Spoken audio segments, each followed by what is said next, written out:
Coco, can you hear me? It's red. Our mics are red. That That means it's Yes, can you hear us? Ooh, that is very faint. Let me see.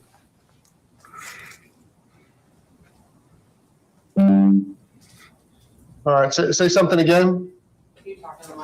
Yes. Hi, Judge. Okay, that's a little better. All right, there we go.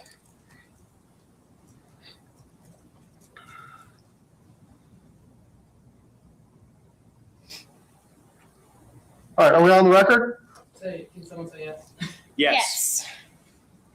All right, this is the case of the state of Ohio versus Danny Vanover, case number 25 CR 43045. Present before the court is Mr. Vanover, represented by Ms. Arway. We have Mr. Goodyear from the prosecutor's office.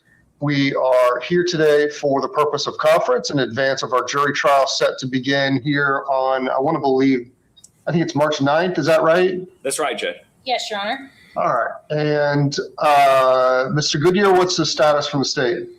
Judge, from the state's perspective, we have provided all the discovery in this matter. We'll be prepared to go forward on the 9th.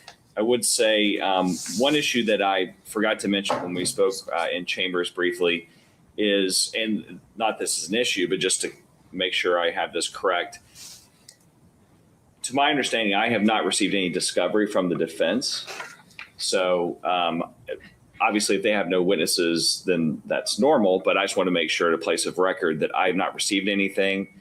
So I'm assuming the defense has no exhibits or witnesses other than the defendant that may testify. Other than that, Judge, it's the same as what we spoke about in chambers. And All right, state's ready for trial? Right, Mr. Goodyear, state's ready for trial? Yes, sir. All right, Ms. Arway? Thank you very much, Your Honor. At this time, I would acknowledge that we do not have any reciprocal discovery that I anticipate that needs to be provided to the state. We don't have any other witnesses either in terms of exhibits or witnesses.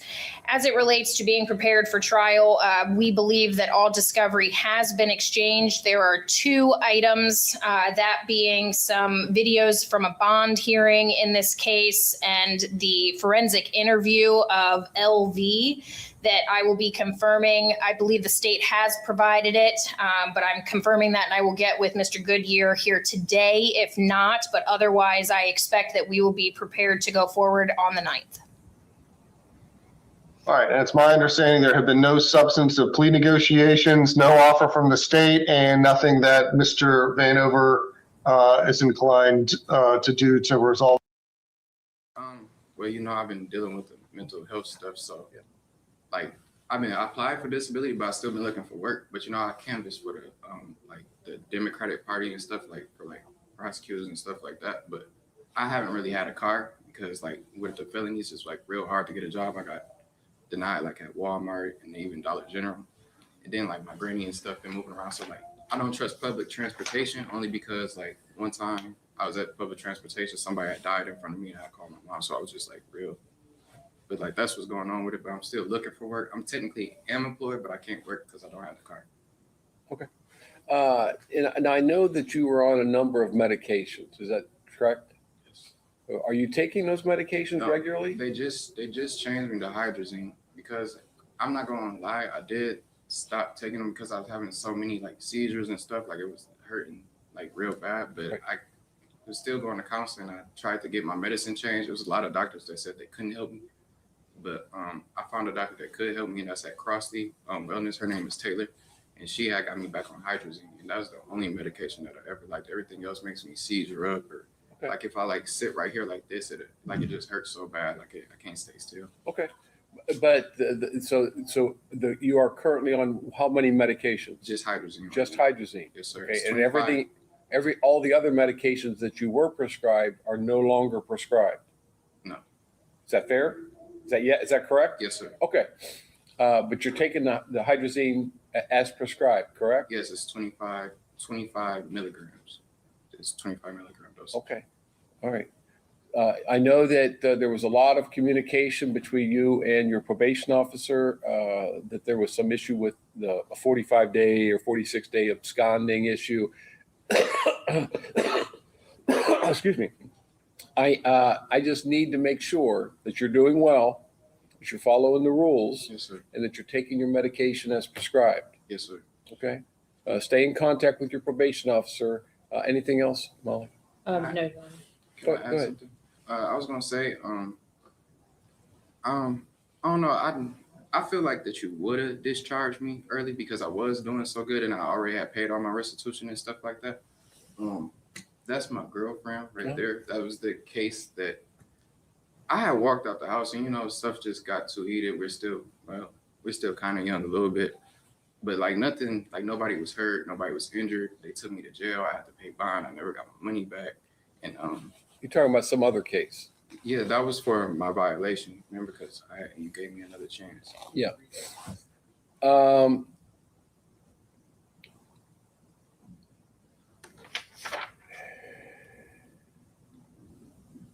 Well, that was coming up on a year ago, right? Yes, sir.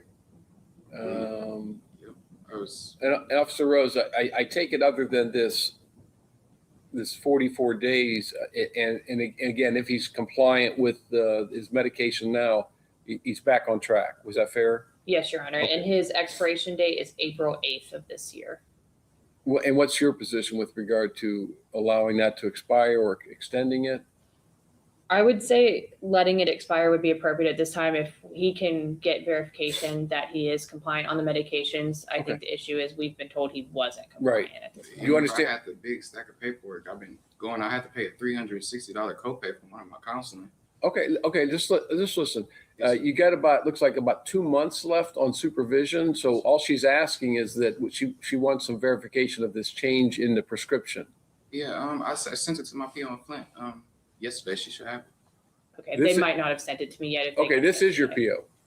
I'm Officer Rose. I'm the one who spoke to you on the phone. Yeah. Thank you. So again, why don't you meet with her afterwards, and then and if she has all the information that she needs and that you're compliant, like I said, she's not asking that I extend or keep you on probation longer, but she's asking that it allowed to naturally expire in April the 8th.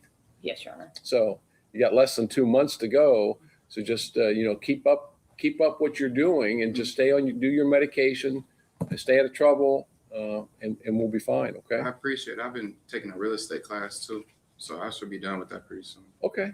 Any other questions? No, sir. All right. Keep up the good work then. And then, like I said, as long as you remain compliant over the next several weeks, it's gonna terminate. All right, I appreciate it. Okay, sir. They also discharged me off my other probation. I don't know.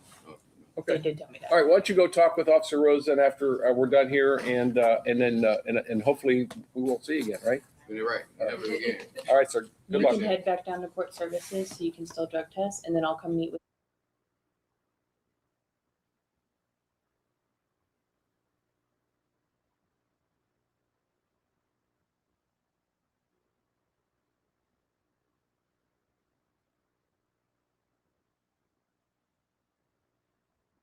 Representation. You have a right to have the case heard here in St. Joseph County where the property is located. You have a right to demand a jury trial. If you wish to have a jury trial, you must tell the court at this first appearance or file a written demand within 5 days and pay the fee for the jury demand, which is $50, unless the judge waives the fee for your inability to pay it. If your landlord has asked you to be evicted from residential property because you haven't paid rent, you may be able to get assistance from the Michigan Department of Health and Human Services, Community Action Agency, Neighborhood Inc., or if you're a veteran, possible veterans benefits. We sent that information to you with the summons. You may be able to reach an agreement with the landlord outside of court, which could result in the filing of what's called a conditional order of dismissal.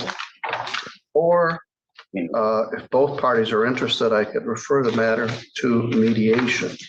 Attorney Christine Yancey is here on behalf of the plaintiffs. The title of this case is Finrick 3 LLC versus Antonio and Anna Martin. This is a property at 615 Lakeview that Finrick just bought recently. Let me make my notes here.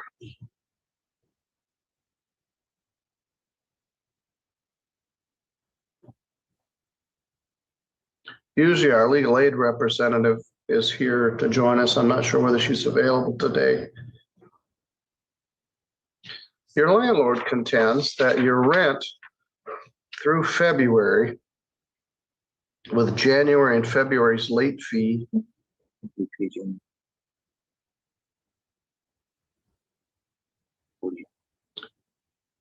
is $930.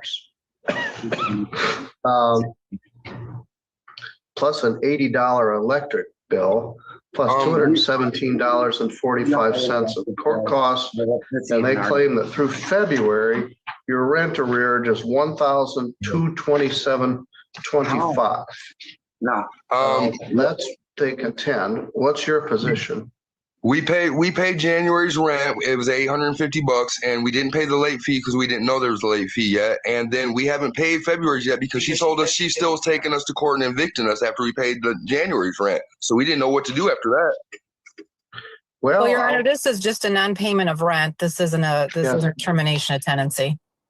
Thank you. yes. Well, what you need to do is pay your rent. We did pay. You got a $40 late fee. It's in the lease. But the law says I have to adjourn this at least 7 days. And we've got some wrinkles here because I'm not going to be here next Friday. Also, we did go to Neighborhoods Inc. too and try to get help with February's rent, and they told us that their price range is out of the Does not meet the thing. I got a paper right here from the lady Carol McNally market rate. that says does not meet fair market rate. And DHS won't help us either. DHS won't help us either. Well, that's DHS. The rent is $850. We've got a lot worse than that.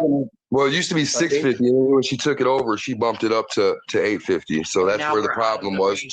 I was laid off, and she was currently out working at the time. Now she's working, and we're trying to dig ourselves out of the hole. But I mean, we paid the All right, rent. well, let's see if we can figure something out. Today is the 13th. We're 13 days late on rent. That's it. And we don't owe her an electric bill. We have. Yeah, we don't even owe an electric bill. We pay our electric bill through our thing. It's on our name, so I don't know how we'd order an electric bill. Well, we'll have to figure that out.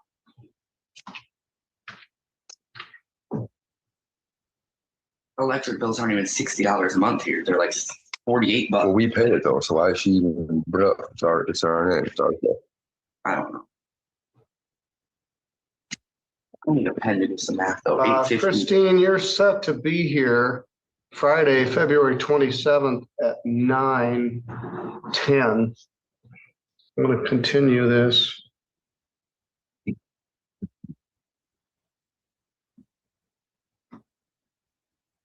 No, if we pay our rent, is this going to go away? She keeps saying she's evicting us anyways because she's childish. Well, she can't. He said pay the rent. All right. Well, you're muttering a bunch of stuff, but I can't hear you. What do you want to tell me? We're just saying that if we pay the rent, then we're fine. We're okay though, because she told us she was still taking us to court after we paid January's rent, so we didn't understand to keep paying because February was still due. We already had it filed. It wasn't due though yet. When we paid the rent, it wasn't due. We paid in January. So how would February still be due? Because it's February. But we paid it in January, though. We didn't just pay the rent today. She got a court and she got us for eviction, and we had already paid. You'd already paid the rent when she gave us the court date. She applied January's payment to January. Correct. That's what I'm saying. So why are we still in court in February for non-payment of rent in January? Yeah. Why are we in court for non-payment for January when we paid January's rent? She just told you guys we didn't, so she can get a court date. All right. She filed this action on January 12th. On January 12th, and we paid the rent, so that doesn't make any sense. Well, what day did you pay the rent? January 5th or 6th, something like that. I don't know. I'd have to look at the paper, find the paper, dig it out. It was the same day she filed the court paperwork, but I called her several times. We called her and told her. January we told her when we paid it, and told her she was still proceeding with court. She's still moving forward. Well, Your Honor, I would ask them if they could provide me with that information. I will review it with the manager, and we will just be back on the 27th. Yep, we'll go have it. All right. All right. Now they sent you the thing on January 4th. She really served that to us. And your claim is, so they served this demand for possession on you on January 3rd, actually. It was January 3rd. Well, it says January 4th. Yeah, In the he just said meantime, that. Only the 3rd. It's kind All of right, hard if you when they're interrupt both me again- talking. Yes, if you interrupt me again, I'm going to mute your microphone, so be quiet for a minute. Your January rent was late, so you have a $40 late fee. They had to hire a lawyer to start this matter, which cost $217.25. So even if you paid January's rent on the 5th or 6th or whatever day you paid it, there was an unpaid late fee and $217 worth of unpaid costs. Then you didn't pay February's rent. It's now February 13th, and it doesn't appear that February's rent has been paid yet. So you owe $1,227. If you pay that, then you get to stay there. If you don't pay that, we'll have to discuss it further. So yes, you contend that you paid your rent on a certain date. Well, it wasn't January 1st, so there's a late fee. And they had to hire a lawyer to start all this, and they don't just eat it. It goes on you. So they contend that these costs are from January, the late fee and the court costs, and then you haven't paid February's rent. There's an issue about this electric bill, which we'll try to sort out. But the law says I have to adjourn it at least 7 days. I'm going to adjourn this 2 weeks to Friday, the 27th of February at 9:11. I have a case at 9:10, which won't take 1 minute, but it will. We're going to be very busy on the 27th, Christine. I'm not sure how we're going to do all this. But I have the afternoon, but I have a trial that's set in there that I think is going to settle, but I don't know for sure. So Antonio and Anna, find your receipt of when you paid that. Figure out whether you have an unpaid electric bill. And I'm going to tell you on February 27th how much you owe. I will give you 10 days from that day to pay it or move out, which would be this March 7th. Then you would also owe March's rent. So I don't know. This is income tax refund time. Sometimes people are getting tax refund, and that helps them get caught up. Do you have a refund coming? We have a way to take care of the money. I mean, we were trying to get help with a little bit of it, but I think we figured that out. We just wanted to know if we paid it, were we going to be able to stay? We weren't sure because she told us she was still proceeding on after we paid January. No, this is not a termination of tenancy. It's a payment of rent. So if you pay your rent, you get to stay. If you pay it before February 27th, you don't even need to show up. Okay. The amount due is $1,227.25. All right, we'll take another look at this in 2 weeks at 9:10 in the morning. Thank you, Your All right, Honor. I'll see. Thank you. All right.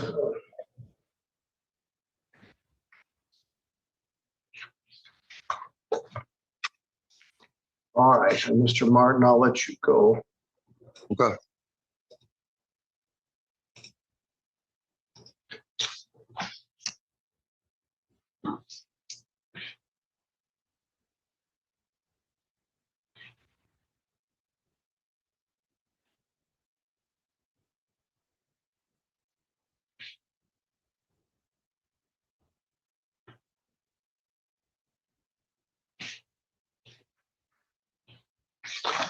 Mr. Agnes, are you done ordering a pizza?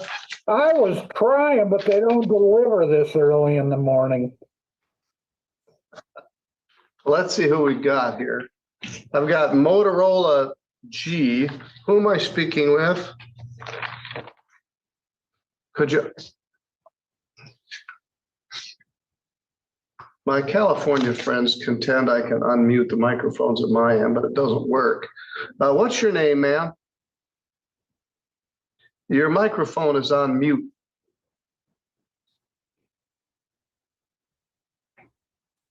All right, can you hear me now? Yeah, can you hear me? All right. Yes, what's your name? Rebecca Rudisil. All right.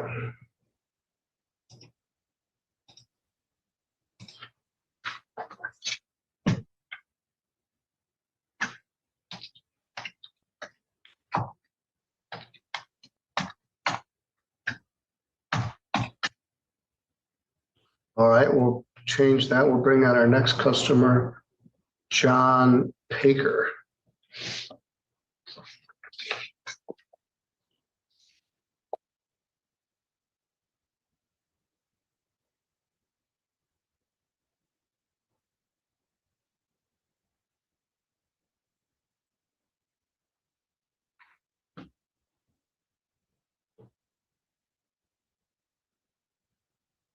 Good morning. You've logged in as John Paker.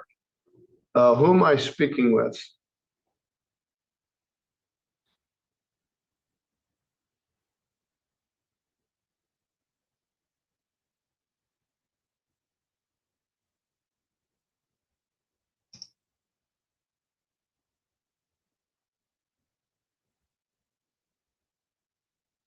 I don't know who that is. I'm not gonna dink around with it right now. John Paker, could you unmute your microphone? I don't know who you are.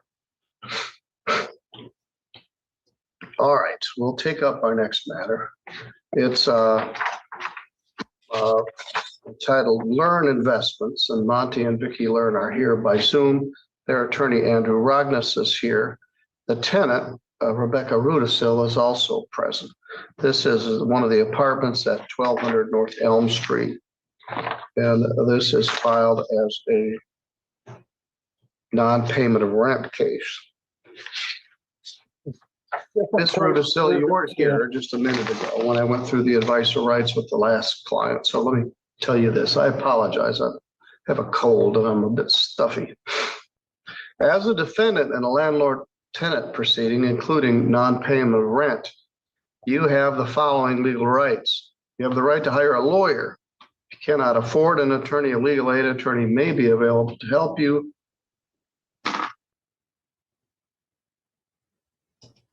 Or you could seek other legal advice.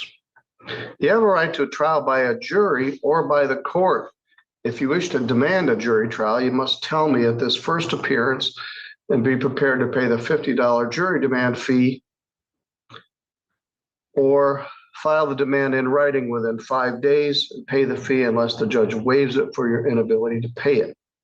You have a right to have your case heard here in St. Joseph County, where the property is located. If your landlord has asked you to be evicted from a residential property because you haven't paid rent,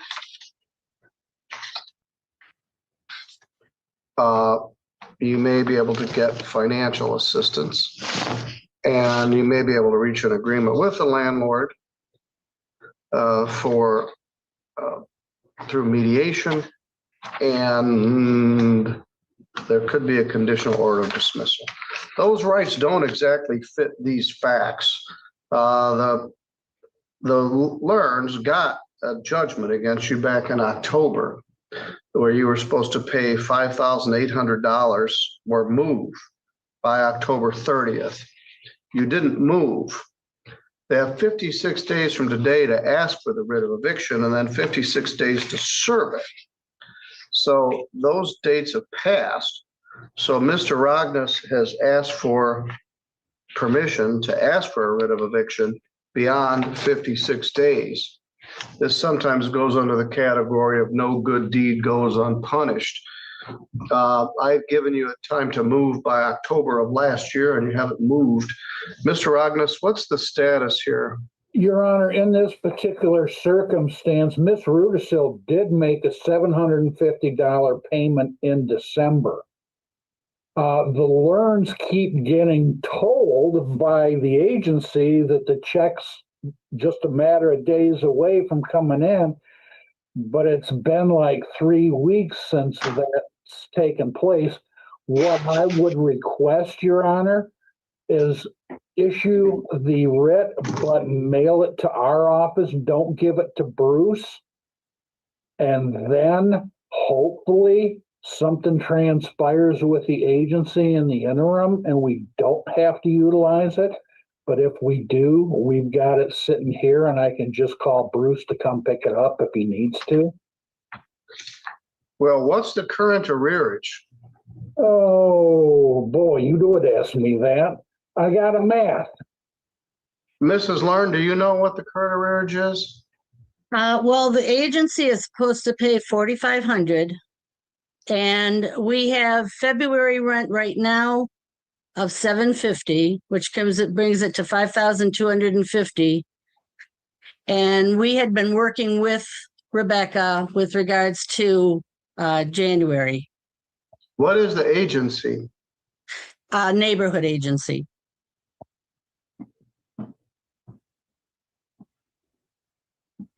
Rebecca, are you working with Miss McNary at Neighborhood Inc.? Carolyn, yeah.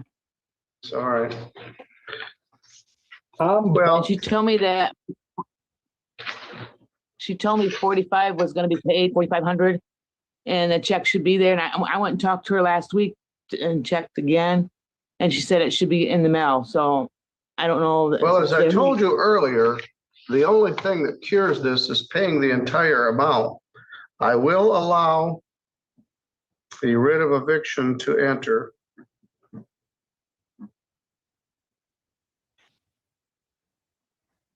Correct. 10 days from today, which would be February 23rd. So as of that time, they could ask to have you removed. They could also not do that if they get a large payment and they're working on you with getting your rent paid. But let's say they pay your rent through January, now you owe February. I have January and February's. All right.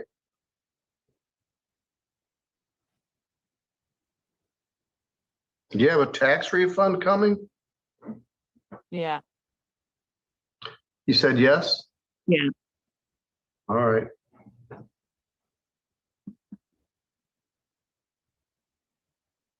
All right, I will allow the writ of eviction to enter on 2/23/26. Hold until that time.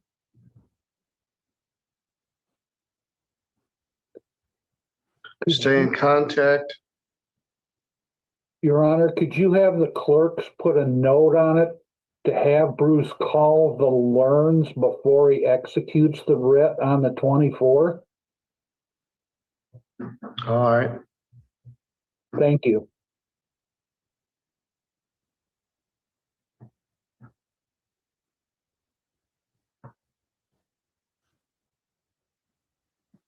We had some people just a minute ago that said they were ineligible from Neighborhood Inc.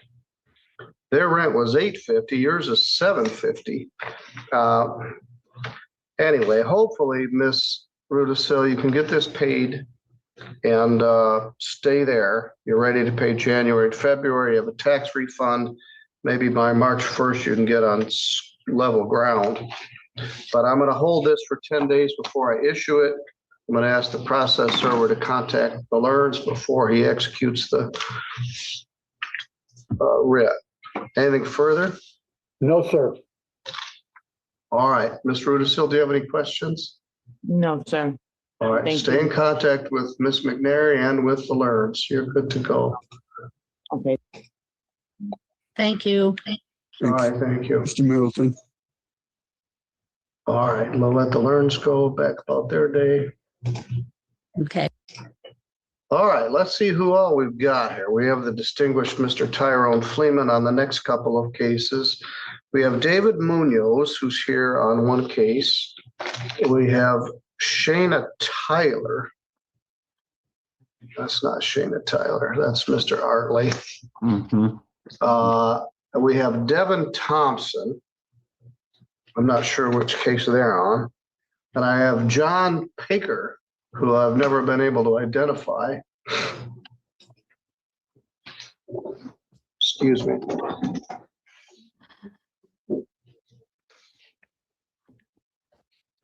We're bringing in Motorola G Power. All you get today, Mr. Fleeman, is the first line of the song is hip, hip. Hip, hip? Hip, hip.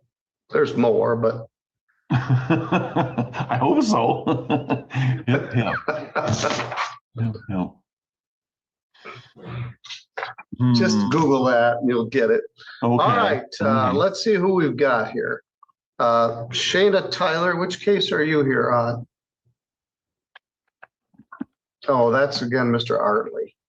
Let me get that straight. Yeah, I'm here for Shane.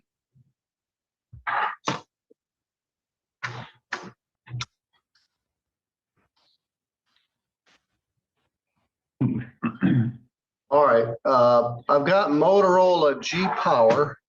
What's your name, ma'am? Alexis Ayers.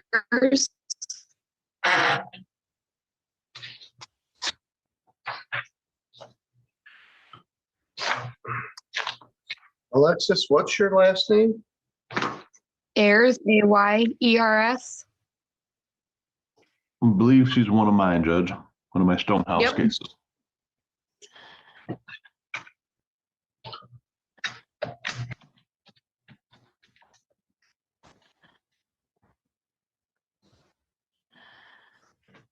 I got Munoz. Chastity Hayes.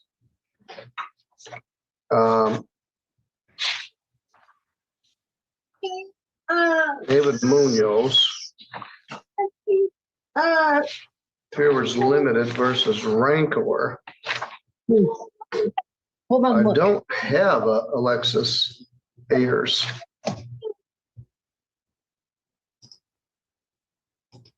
I was scheduled today at 9:30. All right, we'll find it. That should be 26127 LT, Judge.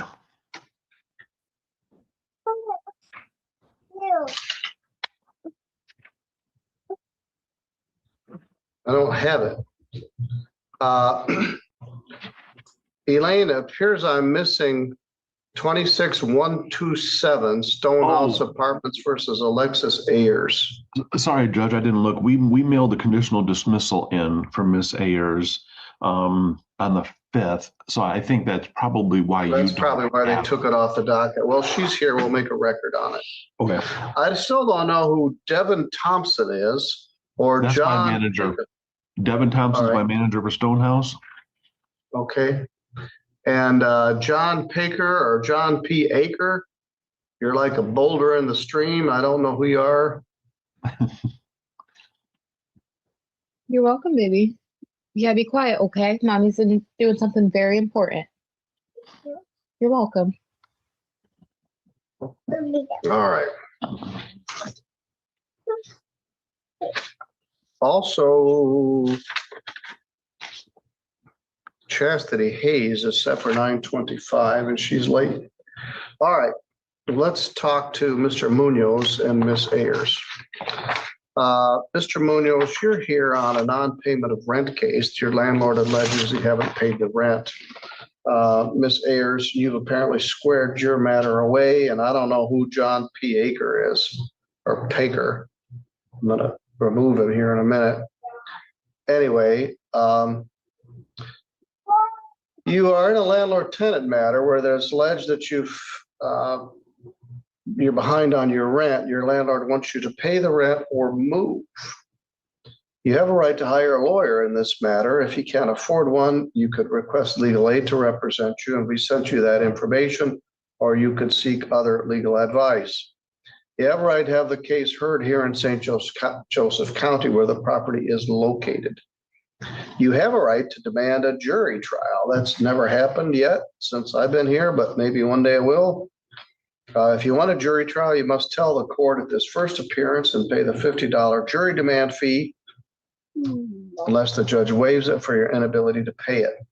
If your landlord has asked you to be evicted from a residential property because you haven't paid rent, you may be able to get assistance from the Michigan Department of Health and Human Services, a local coordinated entry agency, that's Community Action Agency, Neighborhoods, Inc., or you may be eligible for some veterans assistance if you are a veteran. We sent that information to you with a summons. You do not need a judgment against you to receive help from the places listed above. Copy of the summons and complaint are sufficient, and you already have that. You may be able to reach an agreement with the landlord by going through mediation. If both parties are interested, the court will set that up. Or you may be able to reach an agreement with the landlord that means the case would get dismissed through a conditional order of dismissal, and the Bradshaw and Fleeman office are very good at that, and they do a lot of those, and they could help prepare it. So, Mr. Fleeman, let's start with David Munoz. What's the circumstance here? Sorry, Judge, I was listening to Weezer. Okay. Just I hip hip got you there. So I have never heard that song before. I've got to go back and listen to it. That's part of our shared moment of humanity. You can listen to that later, and then it'll be in your head. And Judge, I appreciate that. We need more shared moments of humanity. That's absolutely right. Mr. Munoz, I'm looking at a balance $4,139 in rent, court cost of $199.45, total balance $4,338.45. If you have made a payment in the last day or so, I might not have that yet. What was the total rent through Feb? $4,139. Mr. Munoz, what's your position here? Yes, Your Honor. So since I moved in October of 2025, the manager that helped me move in, she graciously helped us move in within 2 weeks of my last apartment because I've had a abusive, more like threatening last landlord, and I have 2 children under 2, so I had to move my family very quickly within a month period. And thankfully that manager, her name was, I think, Carrie Hughes, from the last time I remember. She's not there anymore. Well, so you've never paid rent at all since you moved into this place? I have for October when I moved in, but then I tried to communicate with the manager, Harry, and very attempts to communicate with her were unsuccessfully. And turns out that within the month of December and January, she either was promoted or she went to another different job. And I've been trying to contact, I think it took me since January to contact Mr. Devin Thomas on January. Contact who? Devin Thomas, the regional manager. All right. Well, you haven't paid November, December, January, or February's rent. And so they obviously want you to pay the rent or else move. They've got a waiting list of people that want to move in. So apparently you paid the first month's rent and never paid any more. Do you have a plan to try to catch up on the rent? Yes, sir. I have been in contact with him and told him that my plan was to pay the full $4,000 and so with a tax refund that's coming. And since I've worked for tax preparation, I know when it's going to come exactly and just, the steps to take to pay the whole amount. All right, well, we're going to adjourn this for 2 weeks. Mr. Fleeman, I'm gone next week. And we've got a court holiday in there, so we've lost some days.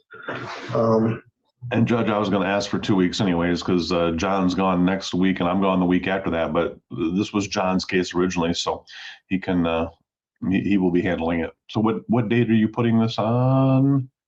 Friday the 27th. Now let me double check, make sure I'm not completely triple booking him. The 27th. Yes, that'll work. It's going to be a very busy day. Why don't we set this for 8:40 Friday, February 27th. And Judge, I'd ask that you put Mr. Munoz and I into a breakout room at some point so I can get contact information and stay in contact with him and can discuss the whole conditional dismissal concept. All right, I'm going to ask him to stay with me. We'll do a couple of these others. February 27th, it's going to be a very busy day because we're missing 3 landlord-tenant dates. We're missing the 16th, the 20th, and 23rd. Oh, because the 16th is President's Day, isn't it? Yes, it is. I see. So we got a lot. So we'll set it for 8:40. Mr. Munoz, stay with me. Now, here's the deal. I'm adjourning this 2 weeks. Then on that day, the 27th, I would give you an additional 10 days to pay the rent or move out. So that's a total of 24 days. So hopefully your tax refund will be back by that time. Of course, 10 days from February 27th would include March's rent. So we'll discuss that further. Now, if you do get your refund and pay everything, you don't need to appear, but I want you to stay with me for a minute. When I finish with Mr. Fleeman, I'm going to put him in a breakout room. He can get your contact information, and maybe you guys can resolve this without coming back to court. So don't go away yet. No, thank you, Your Honor. All right. Now, Alexis Ayers is here. Elaine didn't bring me anything, but apparently there is a conditional order of dismissal in that case, and that matter has been resolved. Your Honor, it has been resolved, but I think, and John handled this one. I think he had Ms. Ayers come today because this is a first hearing. Under the court rules, some judges believe they can't do a conditional dismissal unless they've had the first hearing wherein they have advised the tenant of their legal rights. And so because Ms. Ayers was very proactive and good for you, reached out to us before the hearing, we did send the conditional dismissal. We did get that back and filed it with the court. But I think it was still, we still wanted to make sure that she got to hear what her legal rights are. Well, I just did advise her of the rights. Right. And what are the terms of the conditional dismissal? The rent amount $3,955 through February, court cost of $199.45 for a total balance $4,154.45 to be paid on or before March 2nd, 2026. Ms. Ayers, I'm presuming John told you that that number does not include your March rent, even though you get till March 2nd. So be prepared. I hate to see people jump out of the frying pan and back into the fire, right? Fine. I've been in communications with DHS and Community Action, and they're both going to help me. And then, excellent. As Mr. Munoz said, taxes, I plan on paying March's rent with that to make sure I'm completely squared away. That's the idea.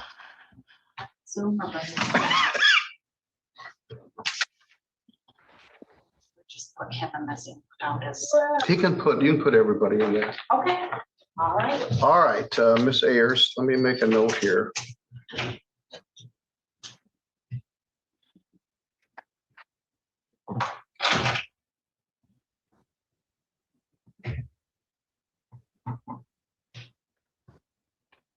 Do you have any questions? No, not really. The attorney for Stonehouse was very gracious and explained the process to me, and they were actually very helpful, even though they weren't my attorney. We get that a lot.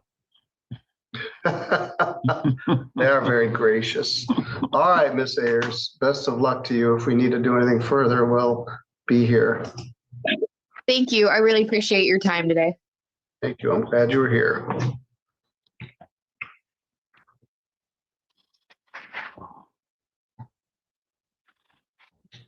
Next, we have Stonehouse versus Hayes, which is file number 26126LT. As far as I can tell, we don't have anybody here on that case. I don't know who John Pecker is. He's been sitting here all morning. I'm going to remove him. Unless you want to indicate which case you're here on, you don't need to be here on this feed. I don't know, John Paker or John P. Aker or John Pa Kerr. Anyway, I don't know who you are, or you haven't identified yourself. You don't seem to be related to any of the cases we have, so I'll remove you. All right. Stonehouse versus Hayes, 26126LT is a non-payment of rent case. Defendant was personally served, does not appear to be present. Mr. Fleeman, what's the status here? Thank you, Your Honor. I'd request a default possession judgment indicating rent to retain $3,255.50, utilities of $163.81, court cost of $203.14, for a total possession amount $3,622.45, with a pay by and appeal date of February 23rd, 2026. No money judgment as none was requested. And I can file that as soon as we're done here. Yes, I'll grant the default as requested.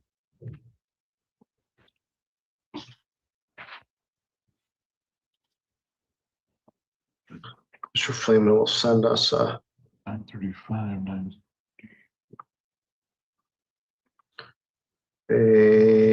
judgment.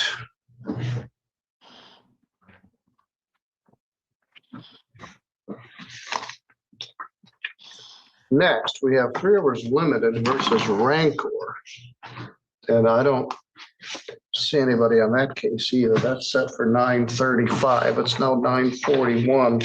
This is also a non-payment of rent. Three Rivers Limited versus Amber Rancor, 613 South Erie Street.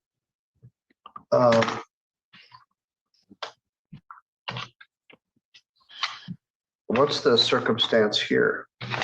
Your Honor, likewise, I've not heard from the defendant and would therefore request a default possession judgment indicating rent $2,464 through February, court cost of $184.22 for a total possession amount $2,648.22. No money judgment as none was requested. And again, I'll use the 23rd as the pay by and appeal dates on that judgment that I'll send in when I'm done with speaking with Mr. Munoz. That Nikki doesn't come on while we're all here. She has. All right, defendant failed to appear, was personal service. Default is granted.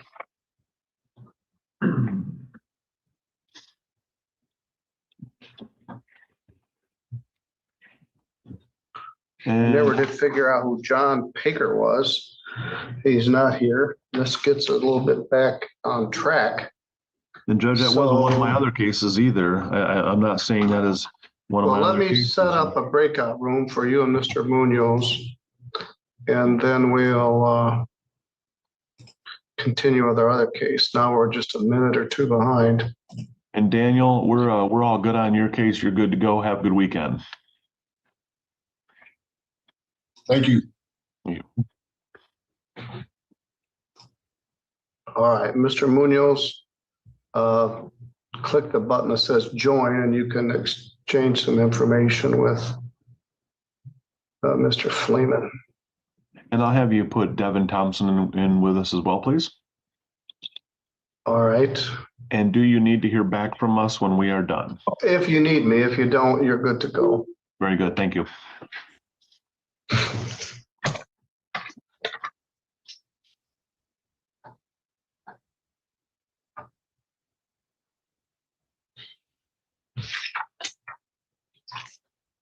Good morning, Mr. Popovits.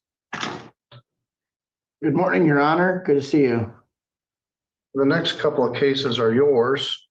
Let's see who we got here. We got Sturgis Place versus DeWitt. Mr. DeWitt is here. Mr. Buckland is here. We have Enchanted Glen versus William Roche and Mary Cleveland. There doesn't appear to be anybody here on their behalf. We have Enchanted Glen versus Langdon. And there doesn't appear to be anybody there on that case. They were both personally served. Your Honor, just to clarify, I'm here only for the Enchanted Glens. The Sturgis complex is not. Yeah, Mr. Buckland is here on the Sturgis Place. So we'll take your look like defaults and all right, Enchanted Glen versus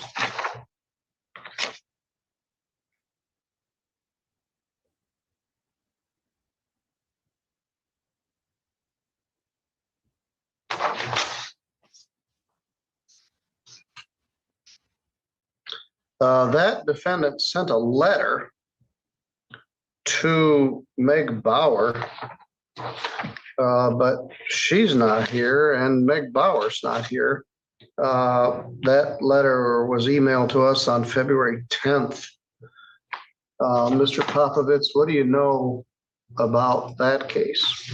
Well, as Your Honor knows from the last case that we had before you that involved Meg Bauer, Meg and I know each other well enough that if she was going to file an appearance or attend this hearing on behalf of this defendant, Roush, I would have expected to hear from her in her office, and we have not.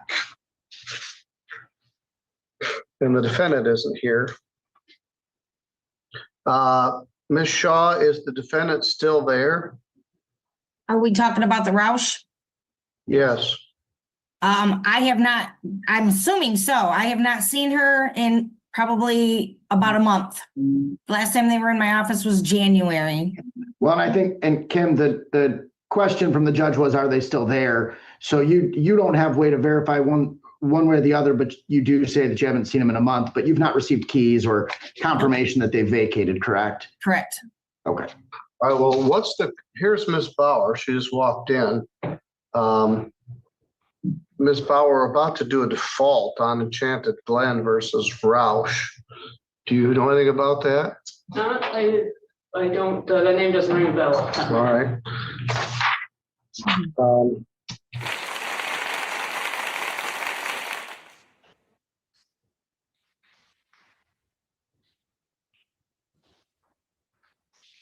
All right, let me show you this.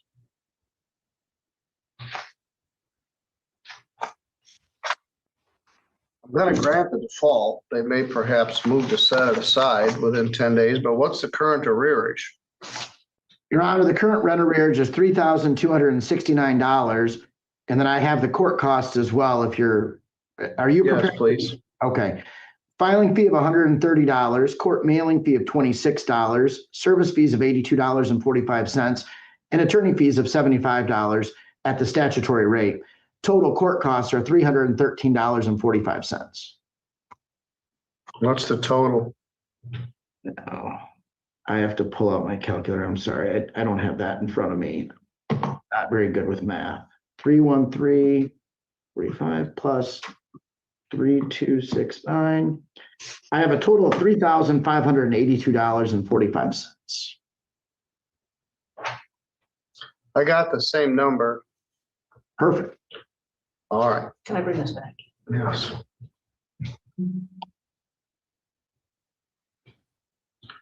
I don't know why that defendant isn't here.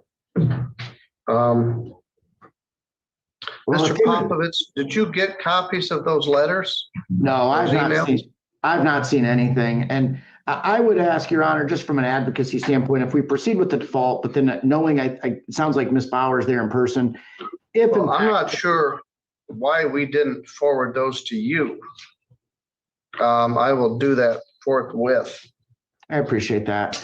If Ms. Bauer's office ends up representing or being contacted by these folks formally, she and I can talk, and I understand the legalities of a motion to set aside and those types of items that I'm sure Ms. Bauer and I could work through rather than taking a lot of court time for them.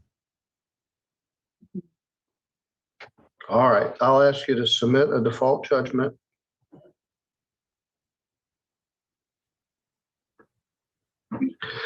We got those on February the 10th.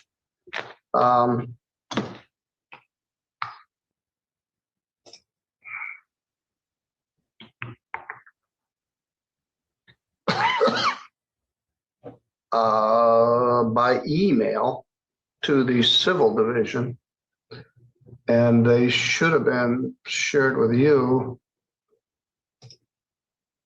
I am trying to look into our case management system. All right.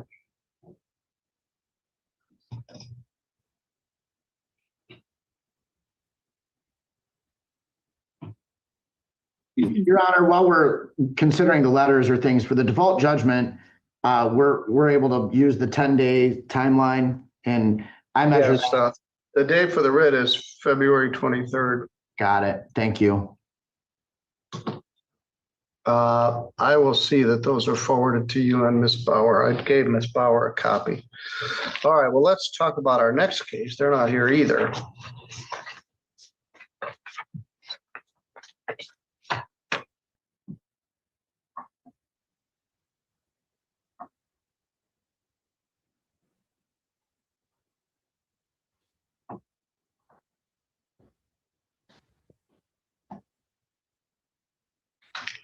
I guess that was probably on me. As soon as I saw it, I should have seen that it was forwarded and I didn't.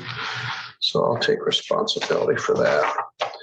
Judge, can just indicate that it appears I received a voicemail at the end of January that I forwarded to our intake staff for follow-up, and that's where the trail ends. All right, well, as we indicated, we'll enter the judgment. You have a good working relationship with Mr. Popovich. If we're gonna move to set it aside, we'll approach that. I'd rather her stay out of my hair. Hey, I'm not looking, I got plenty of work on my. Yeah, nobody wants a fight. We got enough fights. All right, let's talk about Enchanted Glen versus Langdon. Fay Lynn Langdon also was personally served. She also was failed to appear. Mr. Popovich, what's the situation here? The rent owing in this case is $1,839. Court costs are $254.45. Total is $2,093.45. Court costs are broken down as a filing fee of $110, court mailing fee of $13, service fees of $56.45, and attorney fees of $75.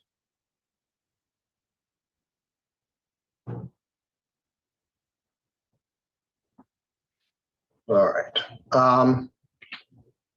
Once again, you may enter a default. Okay, send me one. May submit a default judgment. Date for writ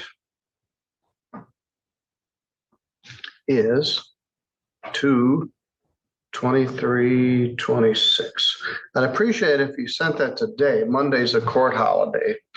So default $2,093.45. February 23rd is the date for the writ. We'll enter that. I'm not sure who they are. Ms. Shaw, is she still there? Yes. Okay.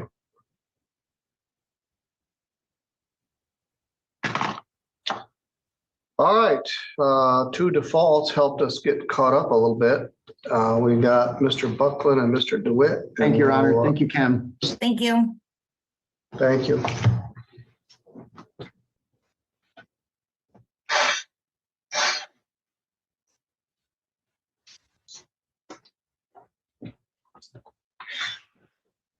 Good morning, Mr. Buckland. Good morning, Judge. Good morning, Ms. Dixit. We have 4 clunkers set at 10 o'clock, and yours is one of them, so we'll be with you in a minute. We're a little ahead of, I think we're going to be about on time. All right, this next matter is Sturgis Place Apartments versus William DeWitt.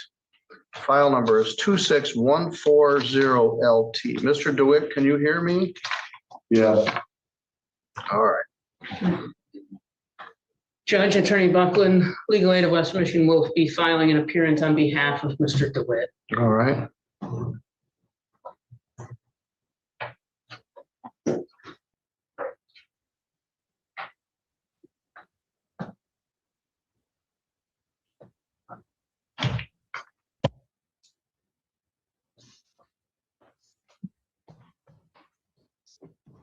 Mr. DeWitt, they want you to move. They allege serious lease violations, including use of marijuana on the premises. What's your name, ma'am? Esther Smedzik. Okay. Which case are you here on? I'm here for Capital One. All right. You're in the right place at the right time. We had some of these previously, some marijuana cases, and there's a difference between federal law and state law, and I had ruled that federal law controls. Anyway, Mr. DeWitt, they want you to move out. Ms. Bauer is going to represent you. Ms. Bauer, what's the defendant's position? The defendant's position is pretty straightforward. The allegations are not very specific, so he can only deny them to the extent that they are specific, but he denies any use of marijuana or possession of marijuana on the premises. And it's just a simple factual matter with the exception of the specifics, or lack of specifics in the notice. It's the plaintiff's burden to prove their case. And hopefully Attorney Buckland and I can have a conversation about this. I was hoping to call him on my way down here, but had some other things to address. So I'm hopeful we can have a conversation about this, but it comes down to a simple matter of factual allegation and witnesses. I think. All right. Mr. DeWitt and Mr. Buckley. Yes. The whole marijuana legalization picture is somewhat unclear. Primarily because it was approved by a referendum rather than by the legislature. There are a lot of issues and unclear things under the law. There's a case called People versus Hess, which is a court of appeals case, which has to do with the court's ability to impose marijuana restrictions on probationers. That's been taken up by the Supreme Court. And possibly yet this year, we may get a decision from the Supreme Court regarding that issue. You are in a federally subsidized apartment complex under a lease. Federal law prohibits the use of marijuana. If you lived in your own house or you had another traditional rental with a landlord, unless the lease prohibited, it's legal to use recreational marijuana or even medical marijuana. However, this law says you can't. It's a federal law, and I've done research and made a ruling that federal law is presumptive and controls. So they contend that you're using marijuana on their property and they want you to move. Your lawyer says, prove it. In fact, there's a clear controlled substance policy in your lease. So they contend that you're smoking marijuana in your unit. You can smell it if you walk in. You can tell whether people have been smoking weed in there or not. I can tell in the courtroom when they walk in. But at this point, we have to set this for further hearing. And Mr. Buckland and Ms. Bauer will discuss this. I've got some scheduling problems, Mr. Buckland, and I would ask if we could bump this to Monday, March 2nd. Does that work for you, Ms. Bauer? I'm checking that right now, Judge. What time are you thinking, Judge? Say that again. What time are you thinking on Monday? About 2:15. That does work on my end. Yeah, I can make that work.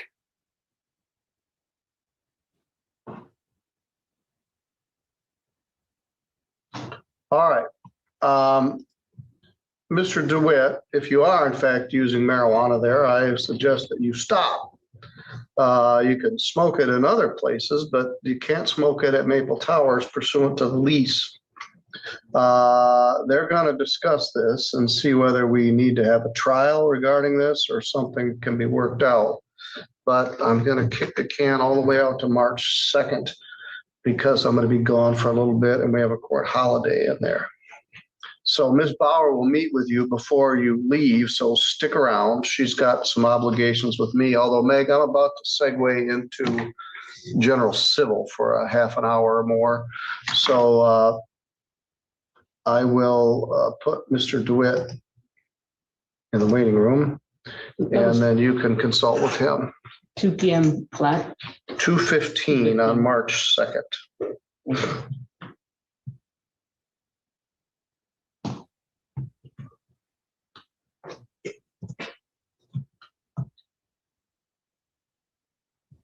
All right, they did forward that email. It came in on a day that Elaine was out. So I think it's been picked up on. All right. You've got time to talk to him. I'm going to be a bit with these civil cases. Would you like me to hand my appearance? Yes, to please. You or the clerks? Give it to me and I'll make sure it's part of the file.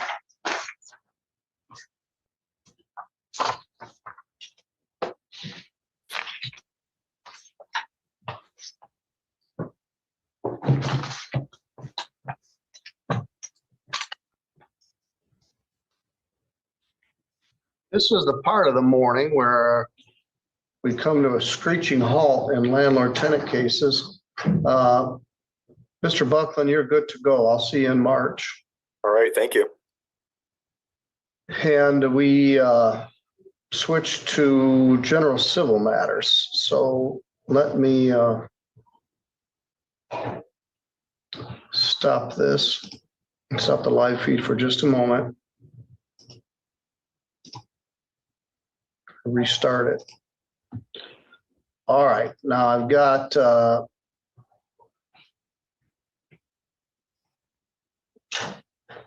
let's see what I've got here.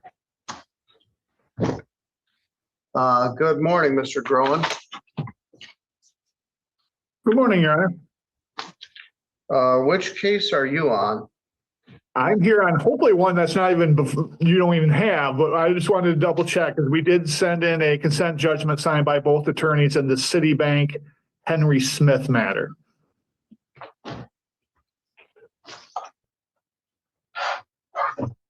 Those are the best kind. I figured you'd be happy with that. I've got a lot going on here. Henry Smith and Citibank, I have it here. I have the judgment by consent. I'll sign it right now.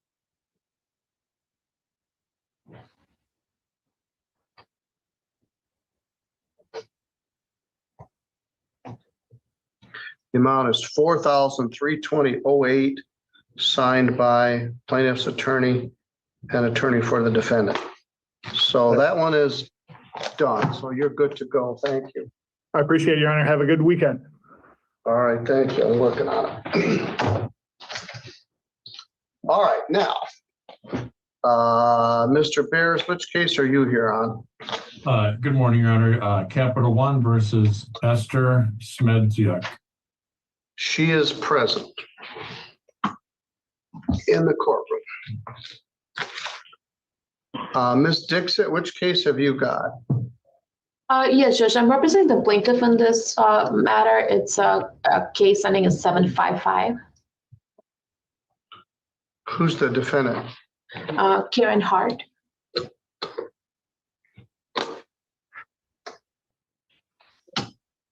I have 5 of these. Let's see here.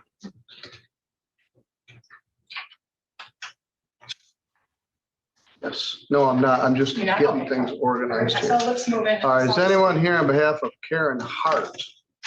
That's somebody here by telephone. All right. You're Karen Hart? Yes. All right. Let me give you a name. Okay.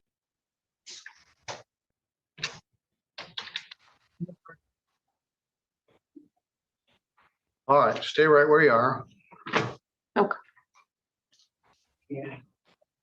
Then I've got United Federal Credit Union versus Dawn Heitger. I don't see anybody on that case. That's Christ Enderly. And I have Sally Wortman. Oh, that's not set till 11. All right, so I have Esther Smedzyak is here. Karen Hart is here. Miss Cleveland is here. And Dawn Heitger is not. So I have Bank of America versus Smedzyak, or Discover versus Smedzyak, Dixit versus Hart and Cleveland. Yes.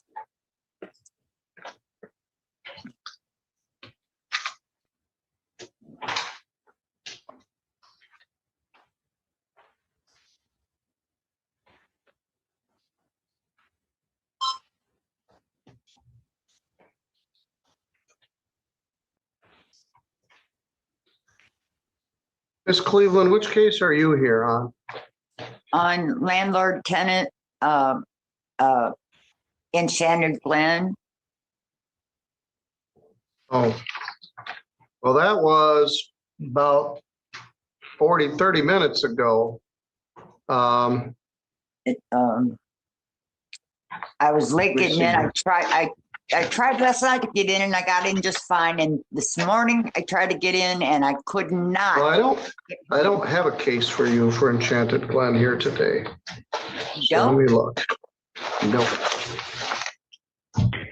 Sorry, everybody else, bear with me here.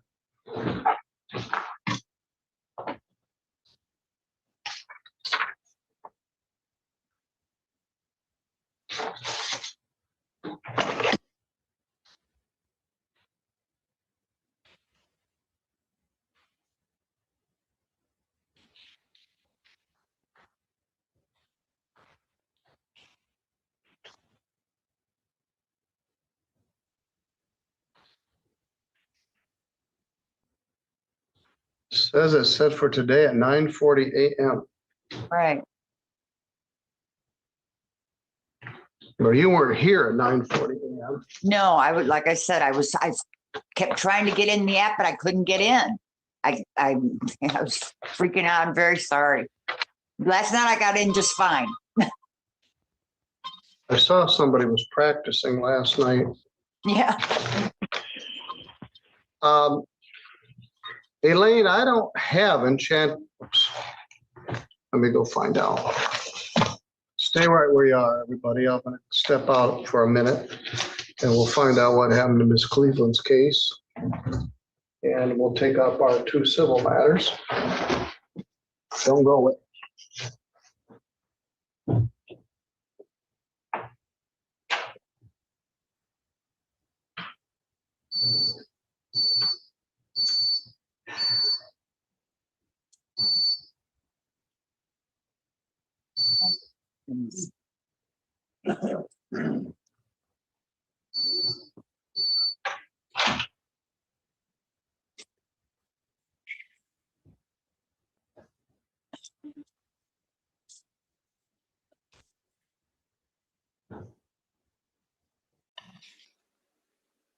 And Mr. Summers has not had contact for them 4 months immediately. Has not supported this minor child. He has also failed to establish his parental rights despite knowing that he wasn't acting. Are you asking that this court terminate his rights based on facts? And do you believe it's in the best interest of this minor child to terminate this? You heard all the questions that I asked of the boss.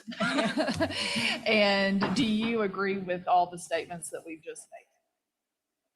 Are you asking that once the termination takes place that you be allowed to adopt the child? Scarlett, you heard everything I think you might be carrying a pistol in your pockets. The reason it is a standard security measure that we always tell anybody who's standing. Yes. Represented by Mr. McKenna, and we have Mr. V from the prosecutor's office. We are here today, Ms. Toner, because your attorney has filed a motion requesting something called intervention in lieu of conviction. We abbreviate this as ILC. If I grant this motion, which I'm inclined to do today, you're going to enter a plea of guilty to this charge, but instead of finding you guilty and imposing a sentence, I'm going to accept your plea of guilty and order that these proceedings be stayed for a period of 3 years. We're going to adopt a treatment plan, which at this point includes outpatient treatment. You're going to follow the rules. You're going to refrain from the use of drugs or alcohol during the treatment period, and you're going to pay back the $200 in restitution. If you do all of those things, this case is going to end without a finding of guilt. But if you don't do the things that you're supposed to do, or you begin using drugs or alcohol during the treatment period, then I can revoke the intervention in lieu of conviction and proceed to sentence. Do you understand that? Yes, sir. How old are you, Ms. Toner? 35. How far did you go in school? I got my GED at CBCF in 2011. Are you able to read and write English? Yes. Are you under the influence of drugs or alcohol? No, I've been sober since January 21st, 2011. Are you taking any medications? No. Are you a United States citizen? Yes. Other than what I told you today, has anybody made any threats, promises, or representations to get you to plead guilty to this against your will? No, sir. I have a document entitled Change of Plea and Entry. It looks like on the second page, there's a signature above the line defendant. Is that your signature? Yes, sir. Did you review this with Mr. McKenna before you signed it? Yes, sir. Are you satisfied with the representation that you've received in the case? Yes, sir. You're going to enter a plea of guilty to one count of theft. It's a fifth-degree felony, punishable by up to 12 months in prison and a $2,500 fine. There is a presumption, even if you don't successfully complete your ILC, that I would not send you to prison. But if I do have to send you to prison at any point in this case, the maximum penalty also includes an optional period of post-release control of up to 2 years. Before we go any further, Ms. Toner, I want to make sure that you understand your rights. You're presumed to be innocent in this case. That means that you can't be sentenced or punished until you either plead guilty or the state of Ohio proves that you're guilty. If they can, they have to do that unanimously to a jury or to a judge beyond a reasonable doubt at a trial. You would have the right to confront all the witnesses against you at the trial, compel witnesses to testify on your own behalf, and you have the right to remain silent. If you enter a plea of guilty to this charge, you're going to waive all of those rights. You're going to admit that you did it. We're going to get on to the matter of the ILC. Is that what you want to do? Yes, sir.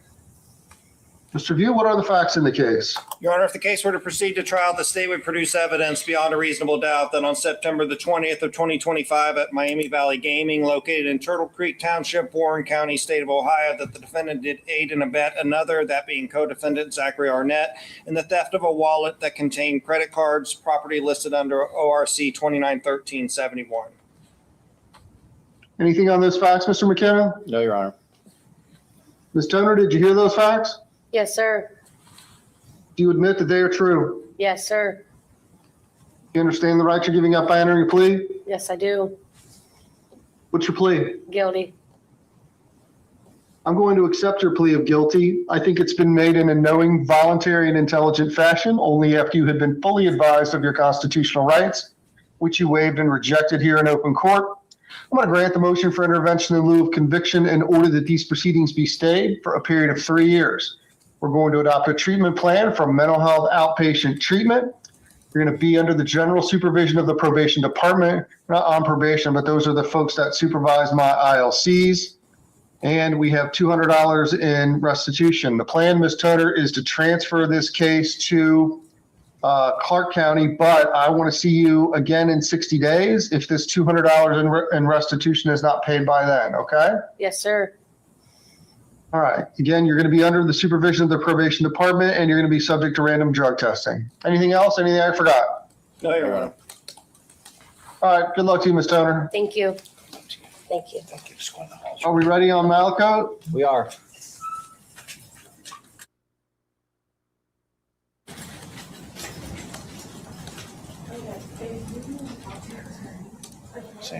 Are we on the record, Ms. Karoko? Yes, Judge. All right. This is the case of the state of Ohio versus Joshua Malcoat, 25 CR 43073. Present before the court is Mr. Malcoat, right? Yes, sir. Represented by Mr. McKenna. We have Mr. Harris in the prosecutor's office. We are here today for a pretrial. It's my understanding that Mr. Malcoat's going to be entering a plea of guilty to these charges, and we're going to set for the matter for sentencing. Is that accurately stated? It is, Judge. Yes, Your Honor. All right, Mr. Malcoat, I know we've been through this a couple of times before, but I want to make sure that I have a clean record in this case also. How old are you? I'm 38. Sorry. How far did you go in school? Oh, I got my GED. Are you able to read and write English? Yes, sir. Are you under the influence of drugs or alcohol? No, sir. I'm sorry, I didn't hear you, Mr. Malcoat. Are you under the influence of drugs or alcohol? No, sir. Are you taking any medications? No, I'm taking Suboxone. Are you taking anything that would interfere with your ability to understand what we're doing here today? No, sir. Are you a United States citizen? I am. Yes. We've had some discussions about your case. If you enter a plea of guilty to this charge, I'm not going to sentence you today. I'm going to do a level 2 pre-sentence investigation, set this over for about 8 weeks for sentencing. I'm also going to make a referral to see if we can't get you into REACT. Other than that, has anybody made any threats, promises, or representations to get you to plead guilty to this against your will? No, sir. I have a document entitled Change of Plea and Entry. Looks like on the second page is a signature above the line defendant. Is that your signature? Yes. Did you review this with Mr. McKenna before you signed it? I did, yes. Are you satisfied with the representation that you've received in the case? I am, yes. You're going to enter a plea of guilty to 1 count of possession of heroin, 1 count of possession of a fentanyl-related compound. These are each 4th-degree felonies, punishable by up to 18 months in prison and a $5,000 fine. If you don't successfully complete the community control, then, and I have to send you to prison, the maximum penalty also includes an optional period of post-release control of up to 2 years. Your rights really haven't changed that much since we went over them back in 2023. Still have the right to make the state of Ohio prove that you're guilty of this unanimously to a jury or to a judge beyond a reasonable doubt at a trial. You would have the right to confront all the witnesses against you at the trial, compel witnesses to testify on your own behalf, and you have the right to remain silent. If you enter a plea of guilty to these charges, you're going to waive all of those rights. You're going to admit that you did it. We're going to get on to the matter of the sentence. Is that what you want to do? Yes, Your Honor.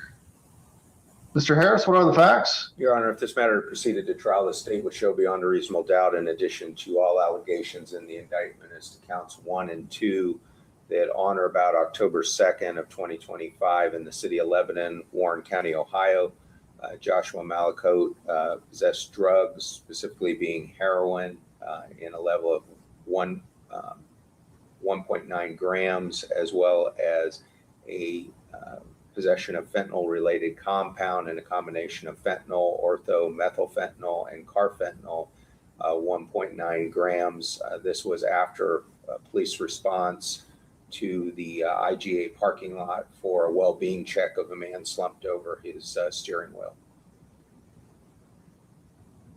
Anything on the facts, Mr. McKenna? Yeah, Your Honor. Mr. Malakote, did you hear those facts? Yes, Your Honor. Do you admit that they are true? They are. You understand the right you're giving up by entering plea? I do. What's your plea? Guilty. Based upon the plea of guilty, I'm going to find you guilty. I think you've made a knowing, voluntary, and intelligent choice here today, only after you had been fully advised of your constitutional rights, which you waived and rejected here in open court. We're not going to go into the matter of the sentence today. Go back down to pretrial services, fill out the paperwork for the PSI. We'll see you back here in about 8 weeks. Yes, Your Honor. Thank you, Judge. Thank you. All right, so we're good till 11, Ms. Karolko? Yes, Judge. All right, text me when we're ready to staff them. Will do.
I do. Go ahead, sir. Your Honor, this is an action for non-payment of rent. These defendants currently owe, $4271.55 in rent. The costs are $265 for a total redemption amount of $4536.95. We've had some indication that they may have abandoned, but no confirmation. Got it. Judgment for the plaintiff by default for possession. Redemption amount is in the amount requested. Writ issue in 10 days. Thank you. The Haven versus Raymond Stewart III and Morgan Jarrett. James Sink for the plaintiff. Mr. Stewart? I am here. All right, there you are. All right, what is plaintiff's claim in this case? Including costs, $2,601.85. Stewart, how are you intending on getting that paid? I'm actually sitting outside of UMCU Credit Union to get a cashier's check for $500 that I'm going to bring today, and then I'm going to make the rest of the payment next week. I work at U of M, so we only get paid once a month, so it's just hard to keep it balanced. And I'm trying to catch up on everything. My car was broken into, and it was like a $4,000 recovery because they took the steering wheel. So I'm just trying to catch up on everything. They took the steering wheel? Yes, the steering column was taken out of the car. This happened on Christmas Eve. So I've been trying to catch it since then. It's like a $4,000 repair. What kind of car? It's a Chevy Malibu. They took the airbag it's a Chevy. out. That's why. I'm a Ford guy, so I get why that happens. Ford steering columns don't come out that easy. All right. Yeah. So I'm sorry, Mr. Stewart. What day do you think you can make the final payment on this? $500 today, and then the final payment on the 27th, and that will include March as well. So I'll be fully caught up. Gotcha. So on the 27th, you're going to do that in March. Mr. Fink, his steering column's missing, man. Any objection to a 2-week adjournment for this gentleman? Your Honor, no objection, provided he assures the court that he's going to get comprehensive insurance. Yes, okay. Yeah, the little You'll do that? insurance I had, Okay, no good. help. Yeah. February 27th, 2026. What time? 3 p.m. That's an in-person appointment, sir, or an in-person hearing. So if you haven't had everything paid by then you need to appear in court. We'll figure it out. Thank you. All right. And we did not mean to make light or laugh at your flight, sir. It looks silly. If I were to show you the pictures, it looks silly. Thank y'all. You take care, Mr. Stewart. Your Honor, will the court note a default as to Morgan Jaron? I don't intend to. Yes. Thank you. Yes, I'll note a default as to Morgan. Sure. Thank you. All right.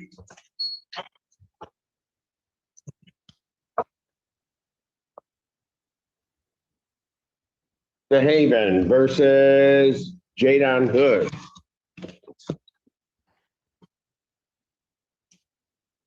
Anybody? Jadon Hood, they are not here. You may proceed, sir.